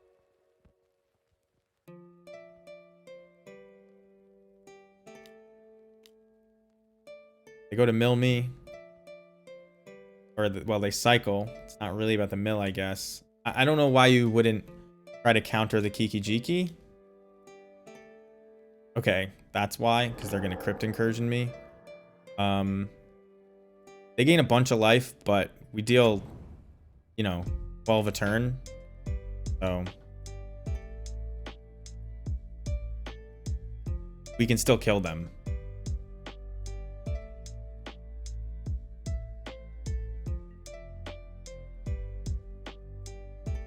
Please let me attack. The last thing I want to do. Their hand seems kind of weak, other than the Crypt Incursion.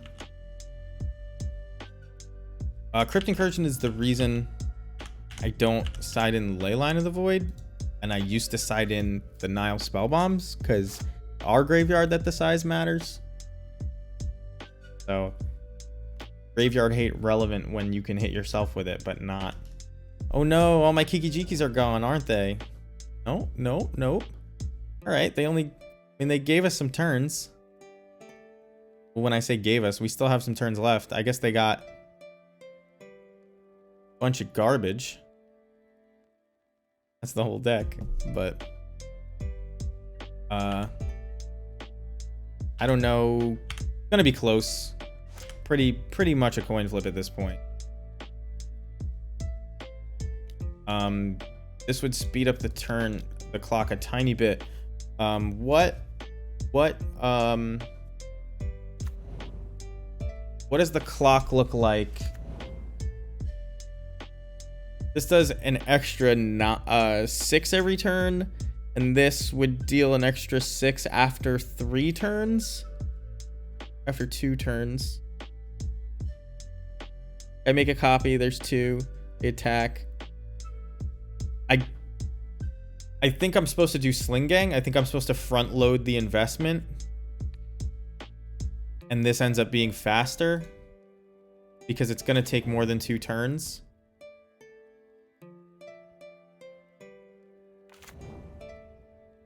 So we get a whole bunch of extra tokens.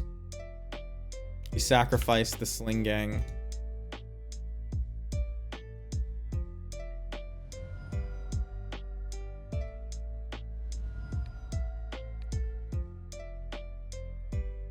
Like on this turn, it's weaker. We dealt 4 less damage, but it'll be an extra 3 damage next turn. And after that, whatever finishes the game, copying.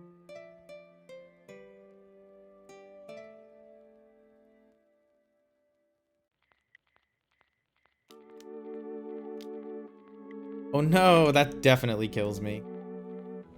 Yep. Alright, couldn't get there. Fuck Mill. Don't care.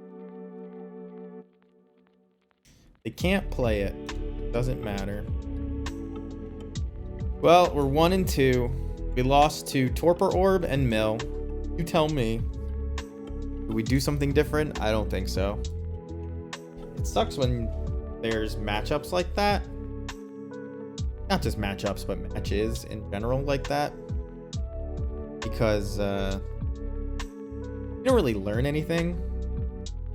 It's just, I don't know if it's that I run into Militon, but there's a lot of it online.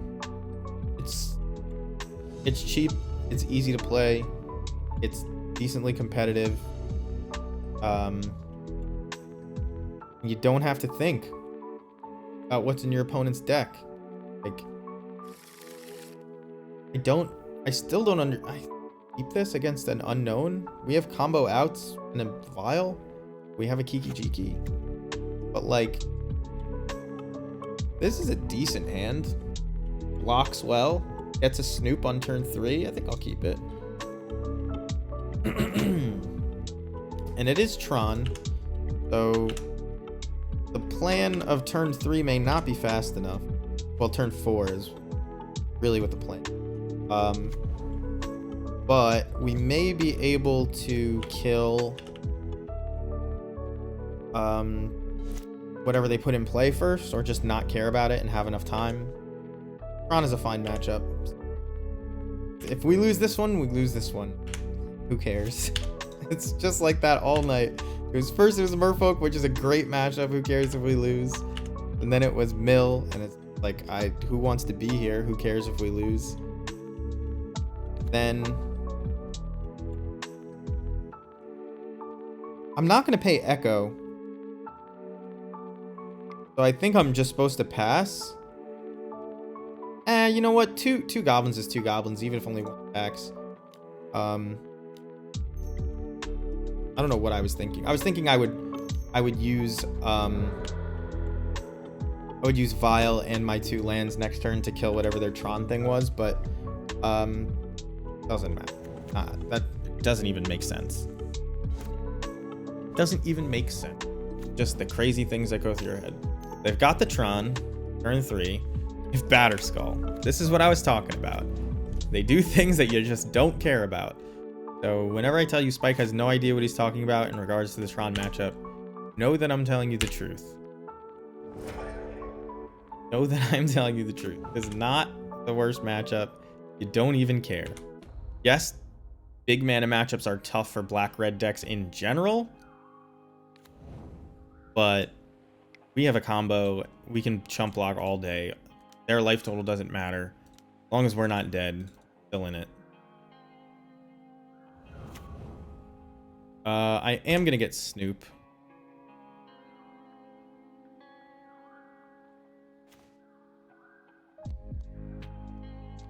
I am gonna play Snoop too. I don't even care about this Batterskull. Let it hit me. They may have Ulamog though, and the fact that I kept a slightly slower hand, you know, I just lose. But if Batterskull is their big payoff, fine. They could have Ulamog, they could have Ugin.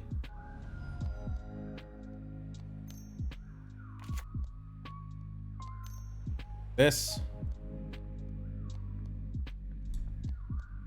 You sure got that Sylvan Scrying. This could be 3, 4, 5, 6 mana. Could be Sylvan Scrying into Wormcoil Engine. What kind of Tron deck plays Batterskull? Don't care about that. Take it.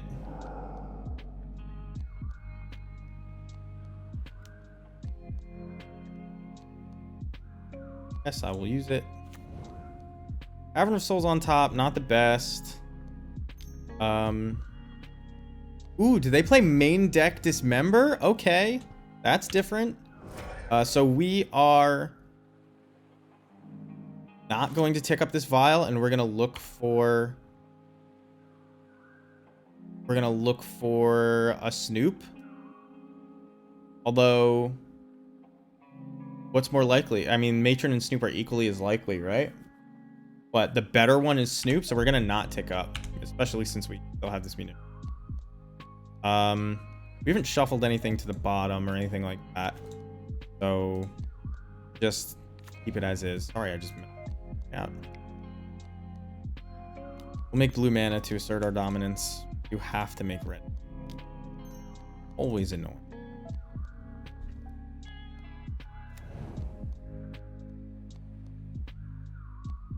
So Matron or Snoopy are both good draws. Obviously, we get none of those. Life is unfair. I could kill this now. Attack in for 1, 2, 3, 4, 5. I don't even know if I want to. I guess I should put pressure on.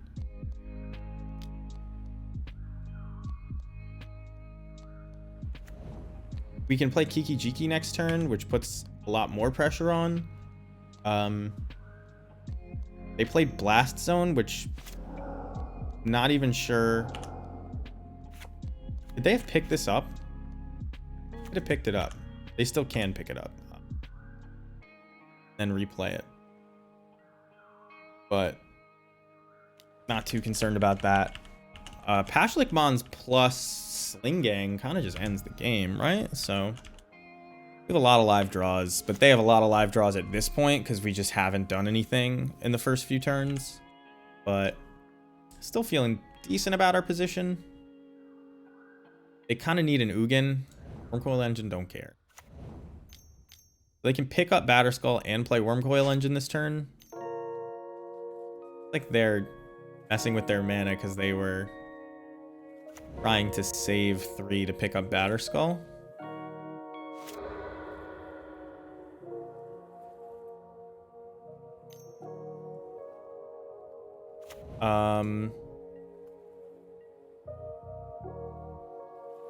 Do I want to play Kiki Jiki and just look for the combo? I think so. And now we have a 3-drop in our hand, so I will tick it up. Just play Ringleader and then also play Fanatic, which is a good blocker for the Wormcoil Engine.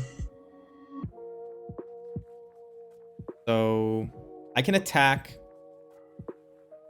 I can sacrifice to Pashlik Mons whatever they block, and then I can block on the Crackback with Mog Fanatic. Not play Ringleader, and I think that's probably fine. So we'll do that. It's gonna take us 2 turns to kill them with the combo anyway. So, like, not a big deal. As far as the speed. Some 1-1 shitter math. Yeah, I mean, heck. Hey, look, we can make red. Ignore this anti-Sobble, but we can make red because of the secluded courtyard. Did it. Did it.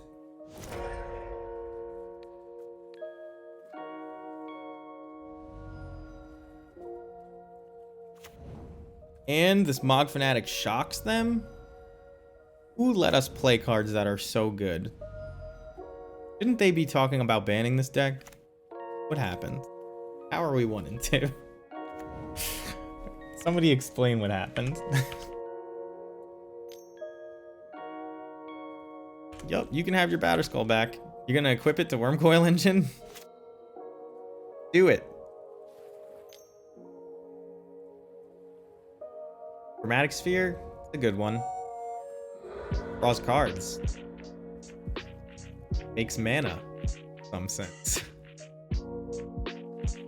You've been playing Yorion Goblins? I love hearing that. I was just talking about earlier today how Yorion Goblins is the funnest way to play Goblins right now, even if it's not the most competitive, because you get to play like one of the best cards in Modern, which is Emmorate.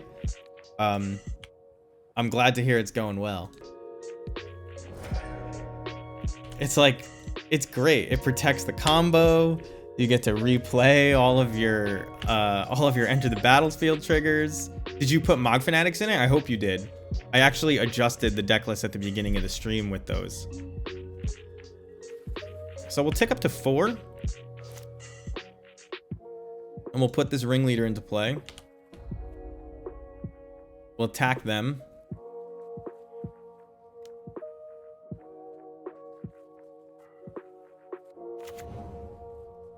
See what we got. Would you look at that? More stuff. I can just kill this. It's not important. We'll play the Skirk Prospector so that we can. They're just dead to the Skirk Prospector, right? 4, 5, 6, 7, 8. Yeah. But we'll attack with everything but Pashalik. It doesn't, even if they make a move, they're dead. I do not expect to get this lucky. I think I would play 4 in Yorion, but I also couldn't find room for it. I'll show you what I did after this. My list has 3 too, but I don't think it's right. I gotta stop leaning into that light. It makes my forehead so shiny. They're destroying my 1-drops, which is Skirk Prospector. Doesn't change anything, right?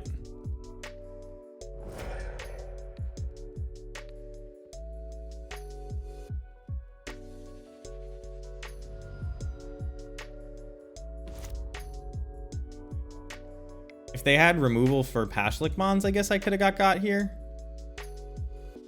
And then they would gain a ton of life. But make green mana to pay for this ability.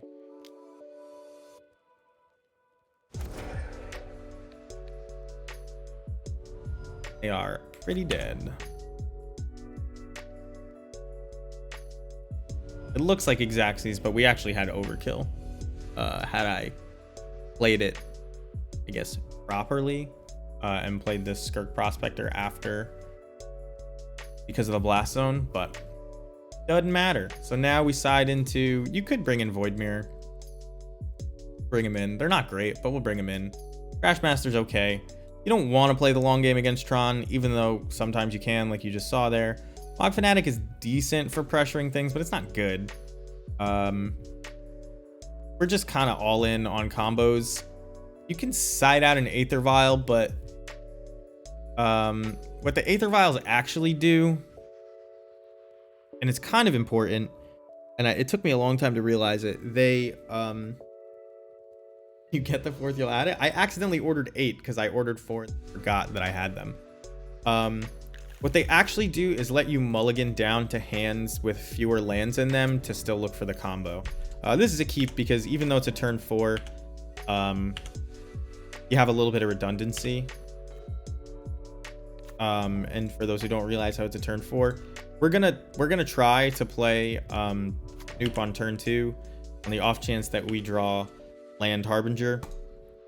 But turn 3, you Violin Matron, you play Matron. Ooh, that's so good for them. I wonder what they do here. They're gonna name Snoop, right? So if they name Vile, I'm probably more screwed than if they name Snoop, to be honest. But it's a tough call for them. Sorcerer Spyglass is good. I haven't seen that in a long time. So they named Snoop, not trying to get comboed. That's fine. Our Vials are gonna be pretty good then. Our Vials just find Trashmaster, so we got that going for us.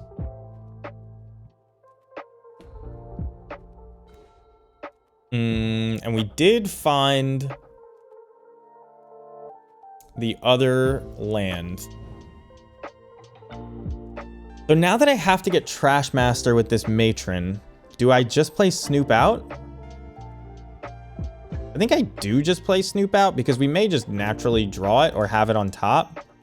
And then we can like play Matron and then sack it immediately before we even search to kill. Yeah. The second Vial may have been important to get out, but speed is really what it's about in these matchups, so.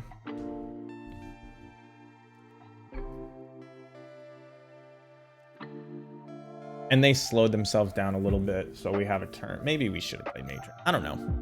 I wasn't really thinking too hard about it.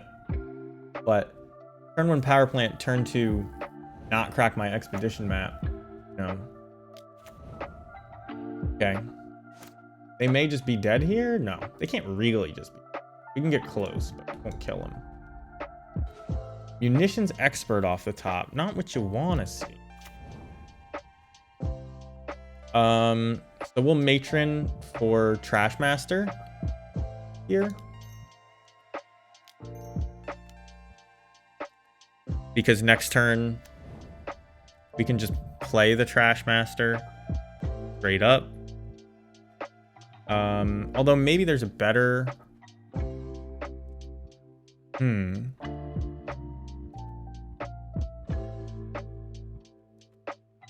think I just have to get Trash Master, right?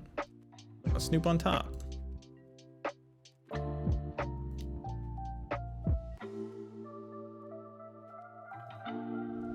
Now they're sort of forced to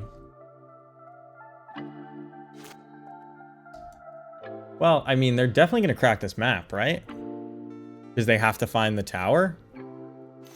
No, it looks like they're going to try to do an Ancient Stirrings or a Sylvan Scrying. Interesting.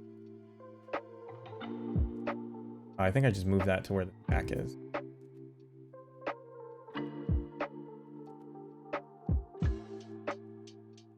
Yeah, Ancient Stirrings. This is the greedier play. I mean, I guess if you're not doing anything interesting, I get Ulamog. So, ooh, they just had the tower, I see. So next turn, this is 7, 8. Next turn, they'll have 10. They'll be able to Ulamog.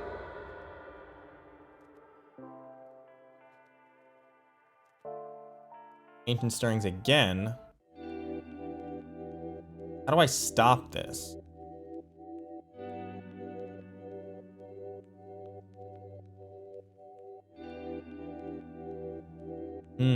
I guess I just naturally draw Harbinger and then I stop this. Karn kind of stops me. That does mean they can't Ulamog next turn without just another land in their hand. Actually kill this Karn, don't I? Not necessarily. But if Kiki's on top, we win. I think. We'll tick this up. Don't want to draw that. In case you were. Don't much care about this. They have that Ulamog in hand. They don't have 10 mana. Here, if I kill this expedition map, 3, 6, 8, 9. Even if they crack this expedition map, they can't Ulamog next turn.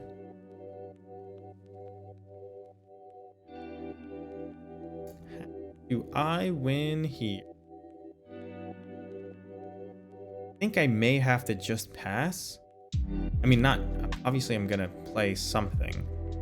I think I have to pressure Karn and pass. I would love to shuffle away this thing, but there's no way that I can make use of it with this vial turned off by Karn, which sucks. So play this. They can't Ulamog me unless they have just another copy of Ursa's Tower in hand.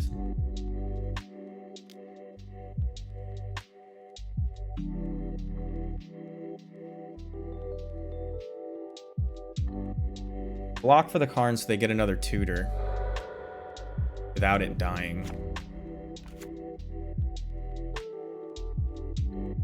I may sacrifice the... No, I would definitely sacrifice the Matron over the Snoop. I don't know what I was about to say. They just have the natural tower. All right, so they get to only destroy 2 things though, right? What do they destroy? Interesting. Well,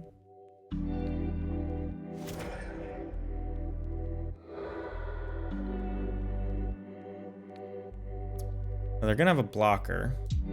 That's exile. I can't get it back no matter what, so it doesn't matter. So this vial's gonna be off, but our Snoop is on. So we have like 1 or 2 looks at it, and we have to hope they don't exile. Can sack Matron and then Violin Matron. Can't Violin as a Karn. Sorry, Ampersandy. Took me a while. East Train got to it first.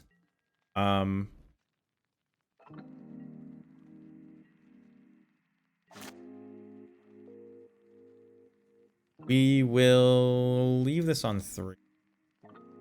Chance that we ever get our vials out from one guy. Add double red and we'll play Snoop because we're looking for Kiki Jiki.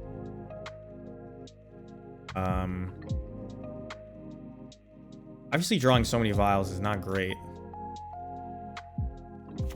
I wonder if there was a turn where had we played that vial earlier in the game, we would have been able to get out from under this Karn by having more things in play. I don't know. But we're not dead. Whoever is greater size by Crater Maker is punished by a little Karn. I guess we could kill Crater Maker, or could kill Karn here with Crater Maker, but it would cost us a full 6 mana to do it. So it would take us a bunch of turns.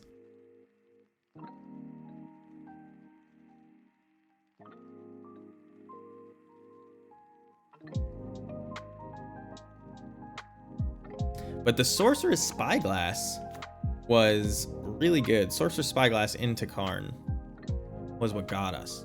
Double hate piece. They don't seem confident in this turn. I mean, I'm gonna grab some water actually. I'll be right back.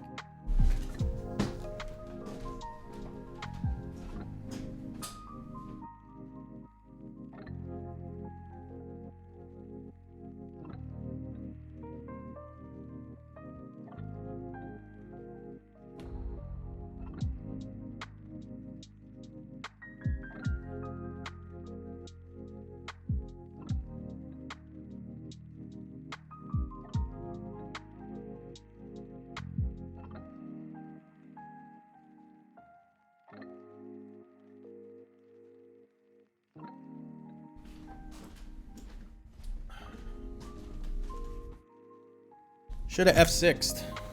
Whoops. But yeah, Crater Maker is missed in the Tron matchup, but the Tron matchup is fine.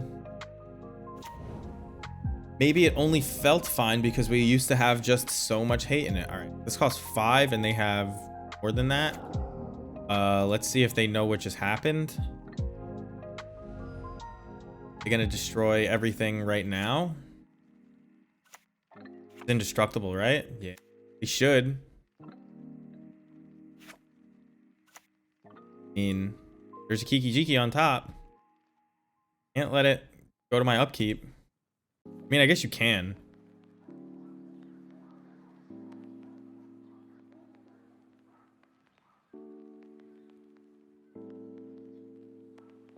Are they gonna risk it? What are they doing? This is the last Kiki Jiki in my deck. So if I draw this, it's probably over, right? Means this is my last chance. They no longer are going to have mana for O-Stone if they don't use it. We're dead. Go to game 3. We'll be on the play. Matchup's much easier on the play. I think there's any... I mean, I guess you could bring in Fury, but I don't... Fury kills Little Karn if they tutor with it. Interesting.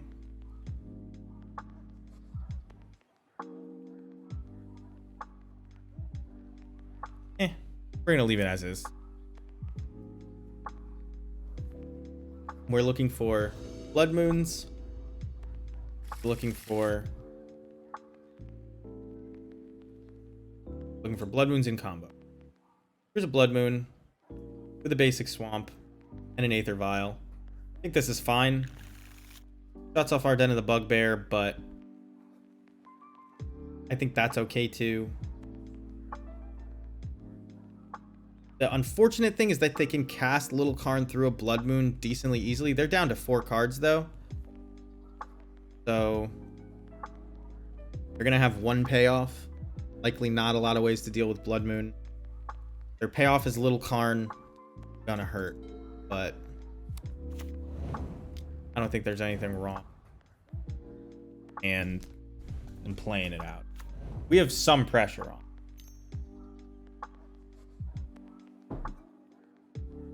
That doesn't look good for their 4-card starting hand. Although maybe they have Sylvan Scrying and Addiction. Okay, well. That's exactly what you want to draw. Voidmirror not exactly what you want to have on top. Especially when you're about to turn all of their colorless producing lands into mountains. But I'll do it. Not above it. I think we lost because they had... No, we won the game where they had main deck Dismember. We won game 1. So just interesting. Blast Zone, Expedition Map, Expedition. They're going to be able to get green mana is what that means. But not super concerning, I guess. They're a Boggart Harbinger. No. They're a Boggart Harbinger behind this basic swamp. That's fine. So we Blood Moon them. They could still Boseiju us because they can Expedition Map for a forest and then Expedition Map for a Boseiju, but we'll have a bunch of time there.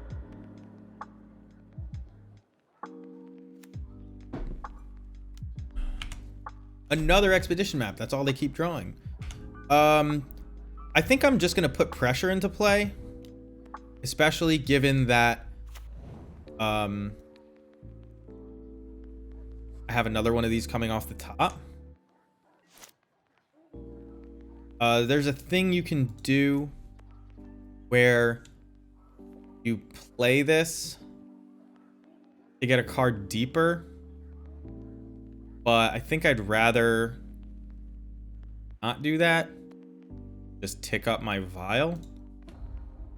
All right. Guess I got a tiny bit punished.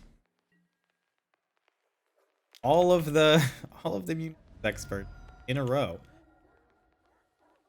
Again, Void Mirror doesn't do anything here because none of their mana is colorless. I guess it would stop a Force of Vigor, which I don't expect out of them. I 100% expect a Boseiju.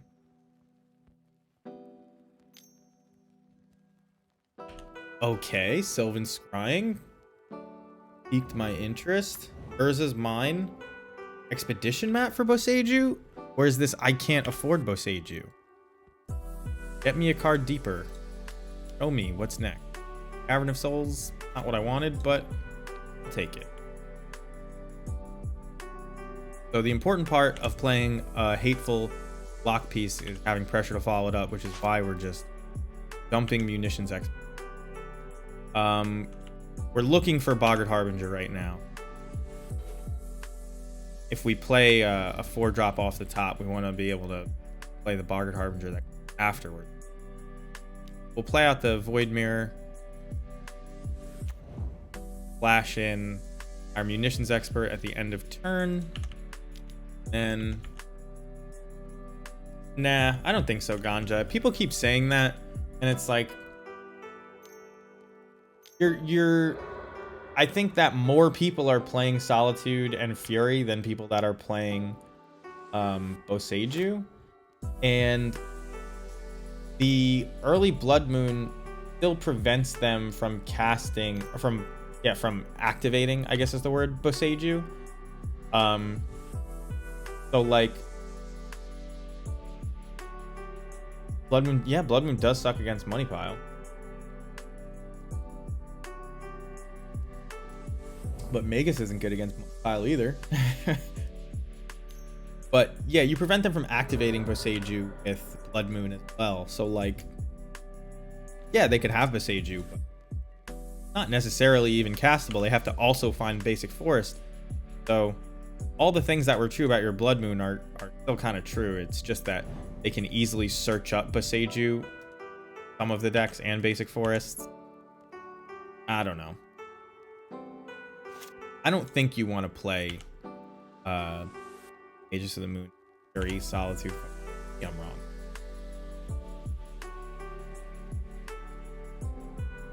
Something. There you go. Got there.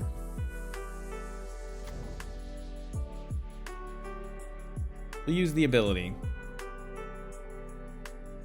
We'll go for it. You have Dismember? Turns out you don't. But yeah, I don't know. It's obviously close. I've seen people do the 2-1 split of Magus to Blood Moon, but usually that's because they can tutor Magus. I don't think Magus plays well against Amulet and Tron, is what I'm saying. Like, I think Blood Moon plays, I guess, all right, if I'm saying Fury and Solitude are the reason not to, then sure. But some older versions of Tron used to play Lightning Bolt. Not Tron, Titan used to play Lightning Bolt. Like in the challenge this weekend, I played against Titan Shift, which is just straight up green-red Titan. And they had Lightning Bolt. I'm pretty sure.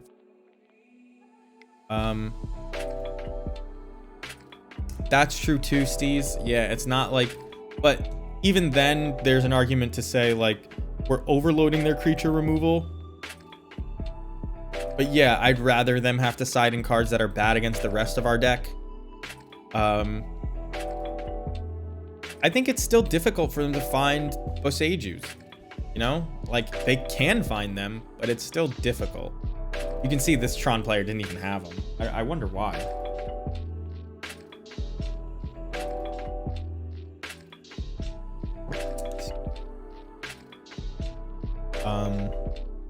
But it's close. If I had a single way to search for Magus of the Moon, I would definitely play at least pepperoni pizza. Damn. It's gonna suck when I beat him because everybody loves him. Them? Pizzas are thems, I assume, but it's a Teferi. That's why I said. This is a keep against unknown time. Tron is dirt cheap. Sense. No, you know what? Karn the Great Creator is actually expensive, but I could understand using up all your budget on that. All right, is this Crack the Earth? This Crack the Earth into Manitai? Then I should have anti-hobbled first so they didn't know? No. Is this green-white Value Town? Is Todd Stevens back? He got Shadow unbanned? Who knows? Is there a Harbinger on top of my deck? There's a basic Swamp. I have a feeling that this green-white basic Plains basic Forest deck might make me want that. Is this Temeshi Bloom? Or is this an actual green-white deck? Celestial Kirin, it's an actual green-white deck. This is one of the dumbest cards I've ever seen.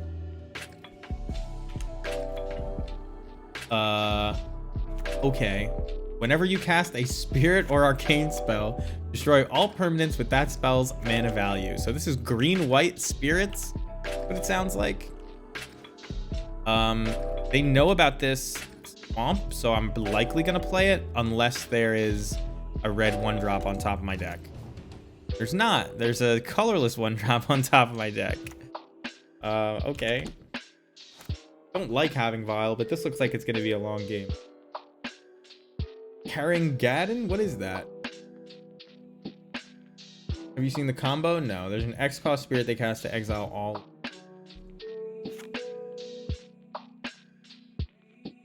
Okay. That's interesting, but all of their lands die too? So like if I stay out on board, they can't cast that?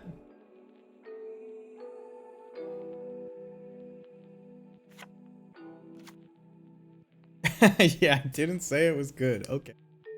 That's fine. That's fair. So I guess I should like hold up as many munitions experts as I can to try and trick them into doing that. The tokens are worthless, right? I'll just take 2. I mean, not that I would ever lock with my... That's the joke, that they play the X. Makes sense. Oh, and they get a flagstone. Okay, so I'm about to lose, it feels like. So all these are dead. What a fun game. I have an Aether Vial that I'm about to play, so it's like not that big a deal. Look at Aether Vial being a good top deck. Aether Vial, only a good top deck when you are about to have one land. Oh man, look, another Aether Vial. I bet they're pretty upset about that. I shouldn't have revealed Munitions Expert. That was the absolute wrong one to reveal. I'm gonna take 5 though. I guess they could start casting 1-drops, right? 1-drops kill my Aether Vials. Here it is. Does this mean they have another 1-drop in hand? This is pretty neat.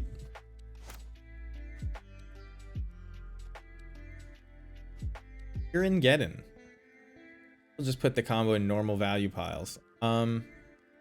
It seems like they're pretty focused on, like, Domri's Call seems bad. Unless your combo wins the game, right? It's like Matron without a body even. It is instant speed though. There is that. You get to hold up like, I don't know, Mana Tithe. They clearly don't know what to do. They don't know if I have more lands in hand, it seems, so they're afraid to... They don't have another X. That's what's going on there. Skyclave didn't swing in. Rather block with it. They're gonna kill my one. What could this be? They aren't used to making it this far, I imagine. This might beat us. Any other green-white deck probably couldn't, but Armageddon is, you know, you're flipping coins. Who knows who's gonna come out on top? Hopefully there's like a Mog Fanatic. Yeah, so they're destroying my one Aether Vial. Surprising. Ah, because they wanted to play Giver of Runes. Okay. Well, I mean, Mog War Marshal isn't the best. Can't even cast it, but what it is, I guess. We're taking 3 or 5 a turn, depending on how scared they are.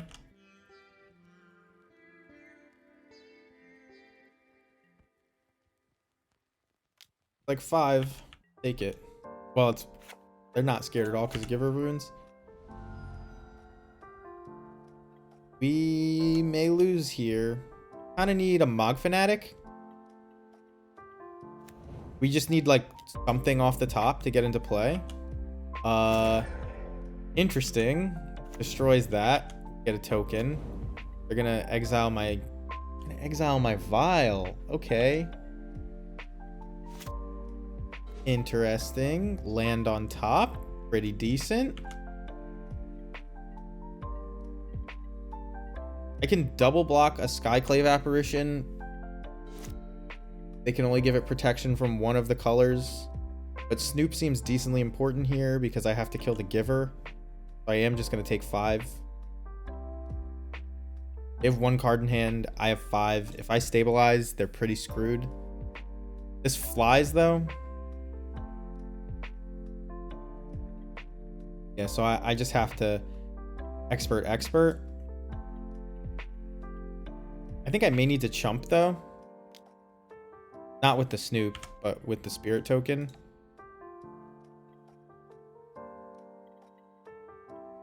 Yeah. That's fine. I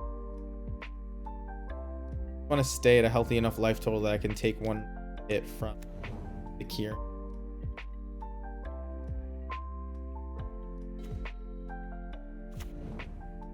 Munitions Expert on top wouldn't be bad. Of course, it's a Vial on top.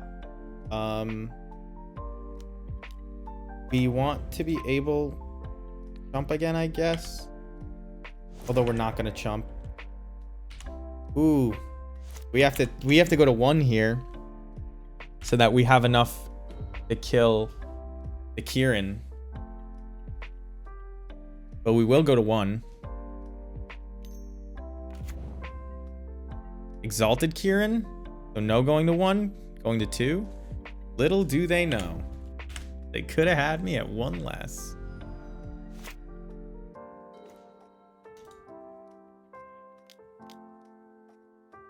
If they have a path, they have a path.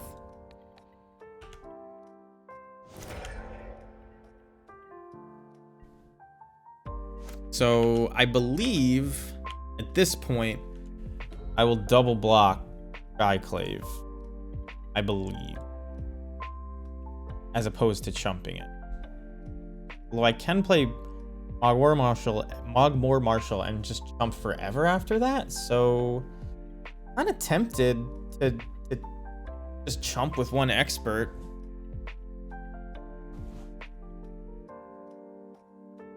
But I kind of need to get a vial in play. 3-3. Yeah. Double block as in block with Snoop and munitions expert. Those are the... That is what I meant.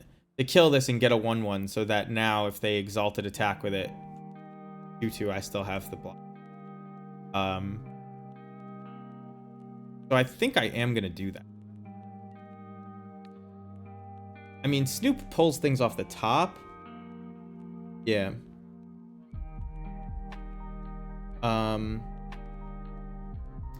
Snoop pulls things off the top, but like I don't have lands to play him with. But if it is a Mogvanat, I guess I can just chump forever if they're trying this exalted plan. So we're gonna hope that there's a 1-drop on top here. We're gonna play this vial. Ooh, that's a good card. Glad I didn't.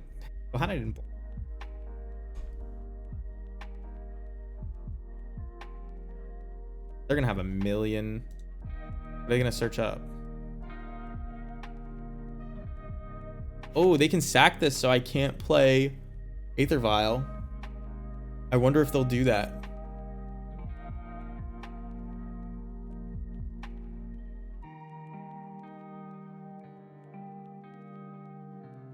Get Giver of Runes. They can play. Pretty bad for us. They can just give pro red to anything and we're dead.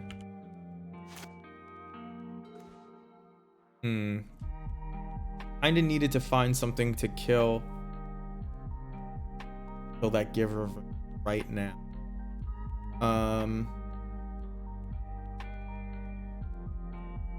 Let's see. 1, 2, 3, 4 attackers. So I actually need to play this Mogwar Marshal, even if they don't see the Giver of Runes line and they attack with it. But I'm sure that they...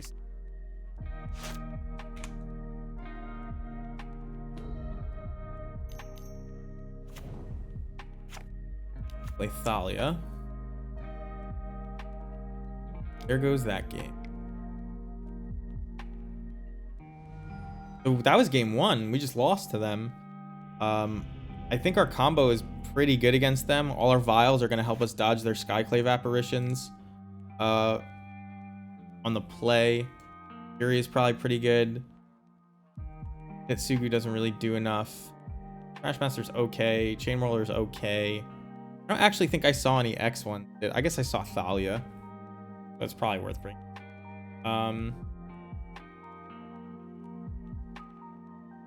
I mean, our deck is probably like just fine against them. We just don't need to race to the combo. Maybe we should race to the combo though. I think I'm just gonna board like this.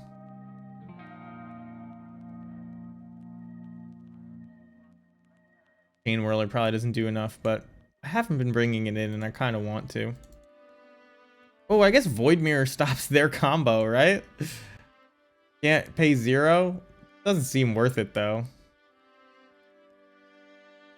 Maybe I do bring that in though, as opposed to like Chain Whirler, Crashmaster.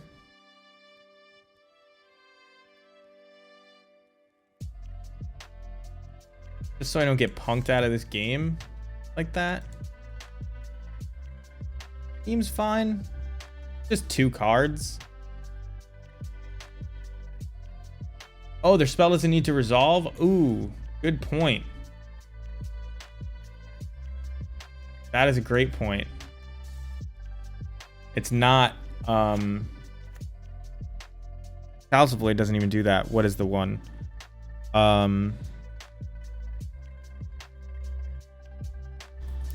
It's the white one. You pick a number, and they can't cast spells of that number.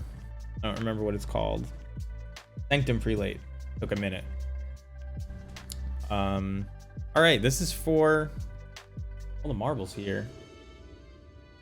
I hope I don't get Armageddoned again. This hand sucks. Mulligan this one. Hand is keepable. Not great, but it's keepable. I suppose you throw back Basic Swamp. And then we will attempt not to shuffle as long as possible. We won't show them Snoop. They'll probably bring in some number of Snoops. Or some number of removal spells that aren't Skyclave Apparition, but we'll see. That doesn't do anything. People always think that does something. It holds equipment well against us, but it doesn't actually stop the combo. Will stop one of my Mog Fanatic. Just one, though. Will it be that one? Or will it be this one?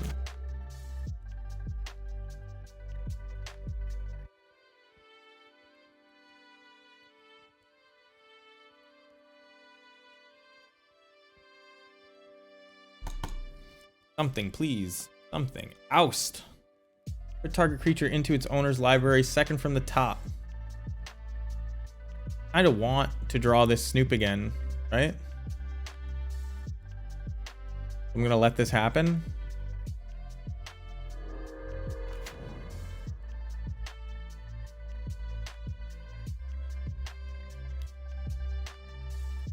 We don't draw it this turn, but we draw it next turn.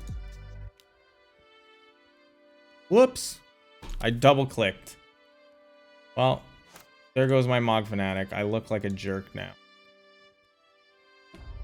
I would have attacked them for 1.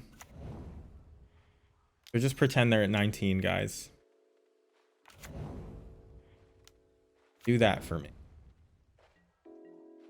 If we lose by 1, I'm a dumb. So Snoop is coming off the top next turn, which means I probably want to leave this vial on 2. Just to make the most mana, although... They're gonna make me shuffle? Right? Turns out I can't leave this vial on 2.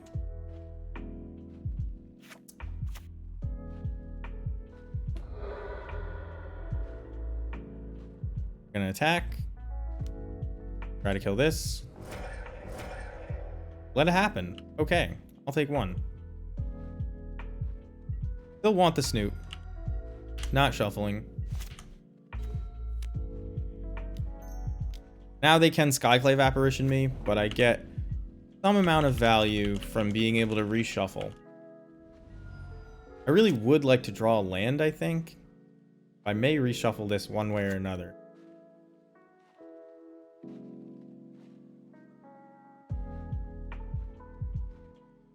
Ringleader should give us gas.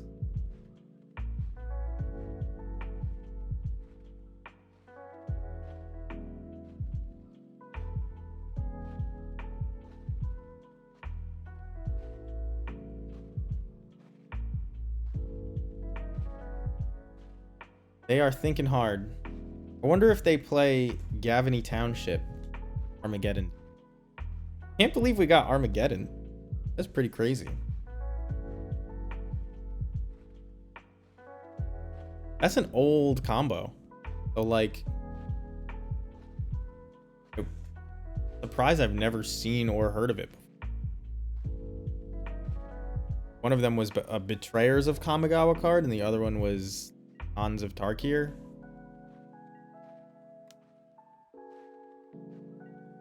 Oh, red, can't block. My 2/2 red creature. Sanctifier. Sure. Pro black and red. Mog Fanatic's getting worse and worse. Name a non-land card. Mog Fanatic's getting worse and worse. Are they about to name Mog Fanatic? I imagine. They name Conspicuous Snoop. They may just die here.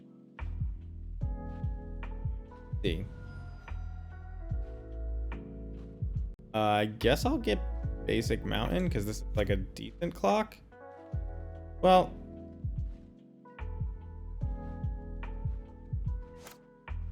Harbinger?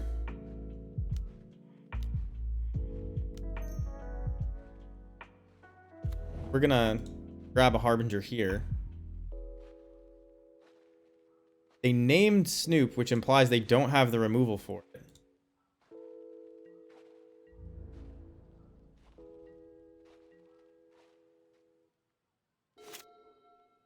And now have Munitions Expert,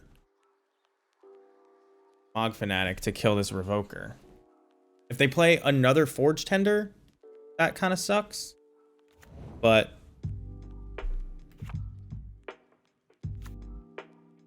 this was a good draw.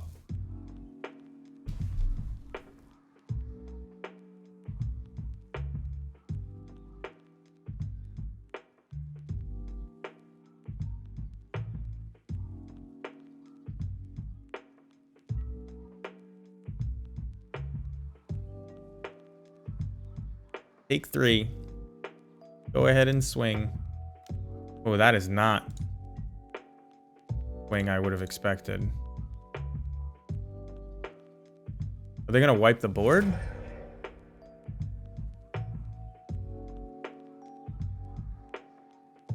What's your choice?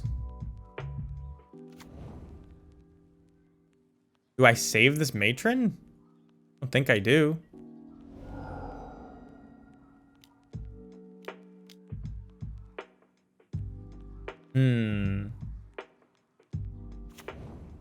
So now they exile my Snoop. They were trying to get me to make a move.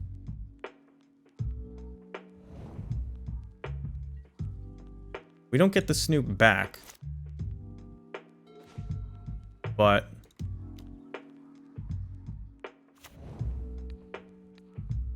we do get something.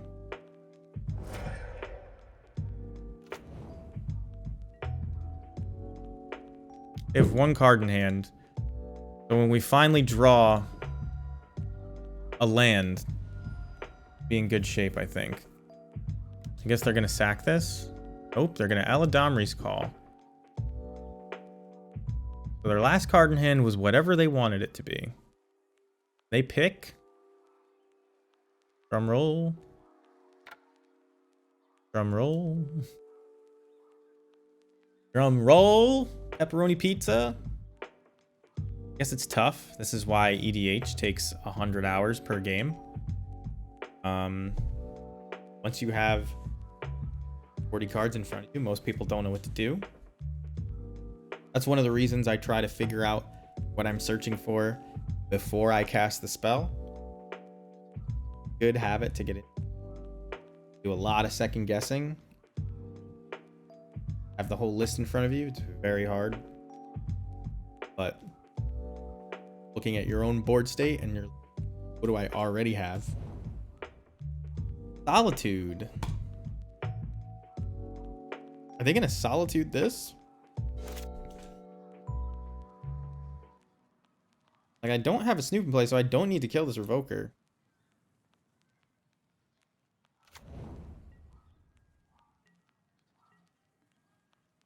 All right. Good draw.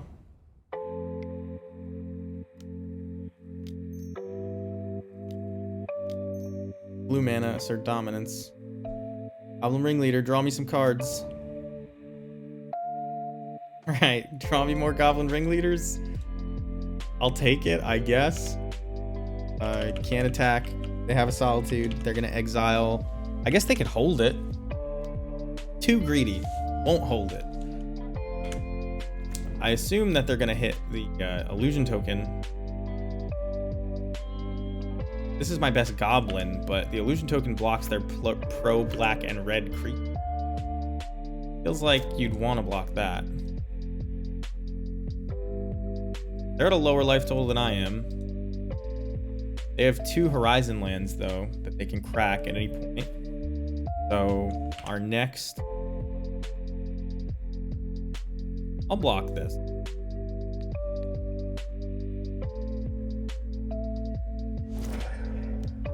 I have 1/1s to spare. I guess if this is another Solitude, now I don't get value off the Mog Fanatic. Maybe I thought maybe that was their master plan, but no, just drawing 2 cards. No covered plains. What is that about?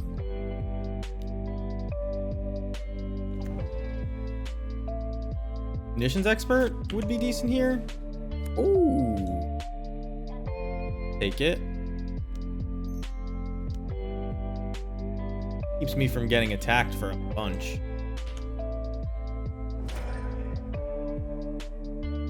A land wouldn't be bad, but Ringleader is coming down soon. I would love to be able to Kiki Jiki on this board. Why I said a land wouldn't be bad. Herein, oh no, am I about to get Armageddoned? Oop. It is looming though. All right, land wouldn't be bad.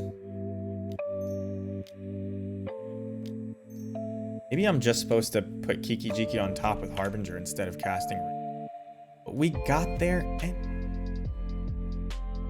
So... That Fury went to the bottom, which kind of sucks. You know, they don't have the 0 drop in hand, or they would have just played it. Although maybe I should have held the Cavern because of that. Oh, I mess up? Apparently not yet. Wow, just skillfully dodging their their converted mana cost. Oh, I guess this isn't even Spirit, is it? So now they're gonna fucking, oh man. I should have held it. I should have held it. I messed up. Well, it's a neat little combo. We're gonna lose to it, it looks like. This league take 100 years? Yeah, it's been 3 hours. Holy crap. They've just been all slogs. I don't know. This was a decently fun matchup. It's new. I haven't seen it before. But a lot of the rest of them were miserable. Merfolk, even though we won, was miserable. The green-black matchup against Torpor Orb was miserable. Kinda not a good night. Kinda not a good night.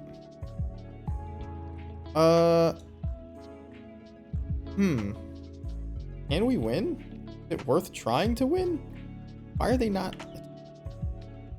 I mean, I have to give myself the maximum number of turns to draw out of it, which, again, sounds miserable. This is, one of those Patrick Sullivan examples where it's like, cards that virtually say end the game on them should just end the game. But that little sliver of hope that you have just makes it worse. I'm gonna chump. I like have one more turn. I want to draw lands. Okay. Need to play Snoop here. This is 3, 4, 5 that I can't block. I'll chump here, 6. So a land on top wins us the game. Land, please. Got there. Oh no! It's not a land that I can play.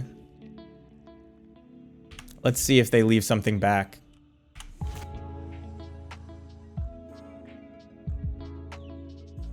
They don't leave anything back. Do they realize it?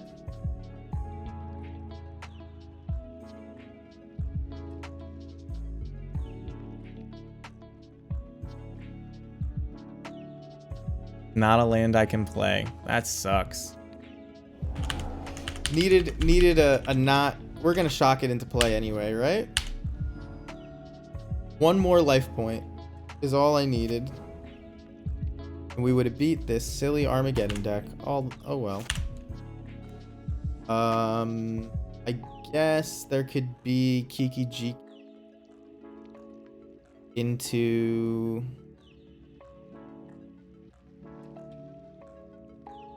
No, there's nothing, right? There's nothing. Oh well. Good game. We're 2-3 on the day. Lost a couple tough ones. Got Armageddon. That's modern right now. Hidetsugu has been feeling tough to cast with all these secluded courtyards. And they're not strictly necessary. So let's do this. Let's go back to the pathways. I think it is a very good card, and it has been very annoying that I couldn't cast it a few times. That's just an easy change. We're gonna make that. Not gonna look back. Maybe I should do actually a third Blood Crypt one pathway. Felt low on festivals before.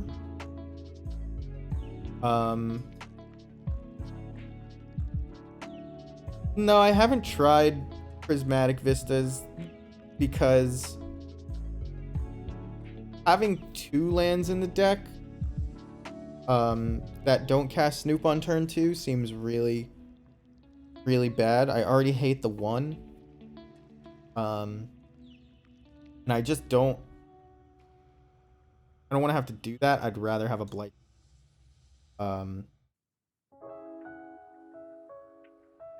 Or any of the basic fetchers, like, just not good in my experience. Is casting turn 2 Snoop is really the most important part of the deck, in my opinion.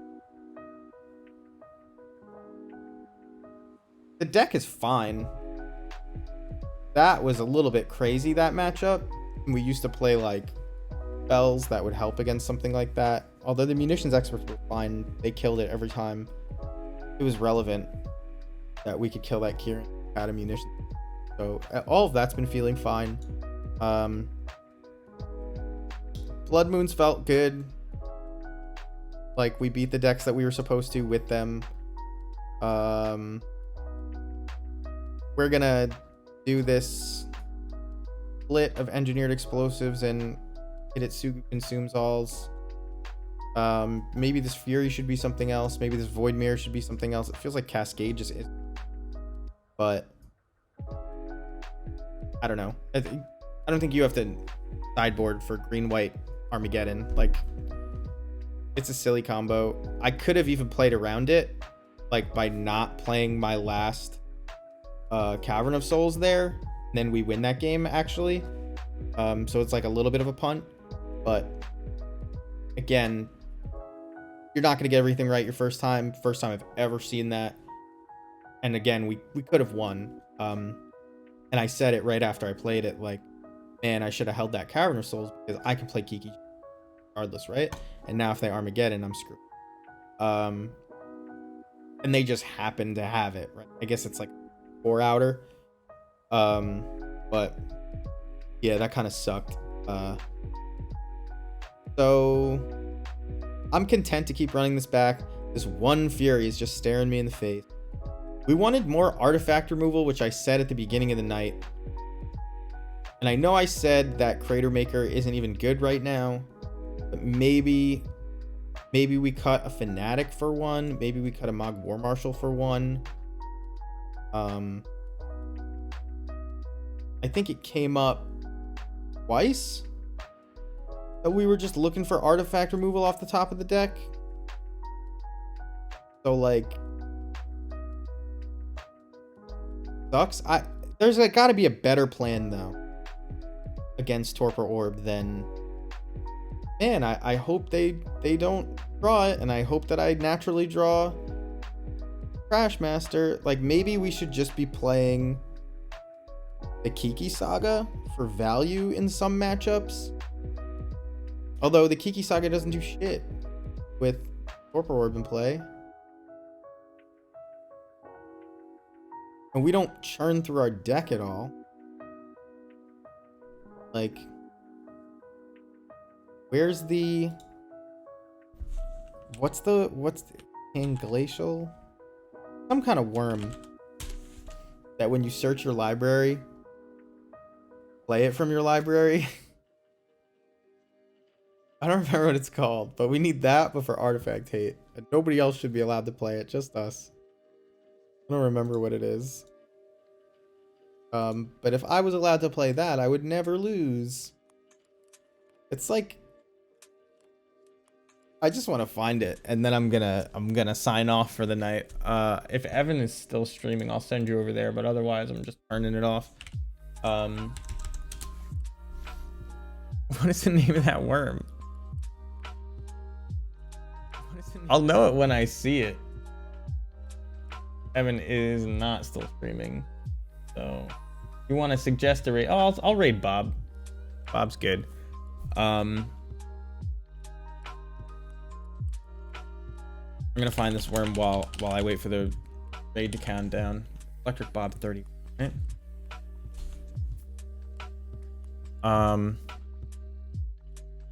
Not Pathbreaker.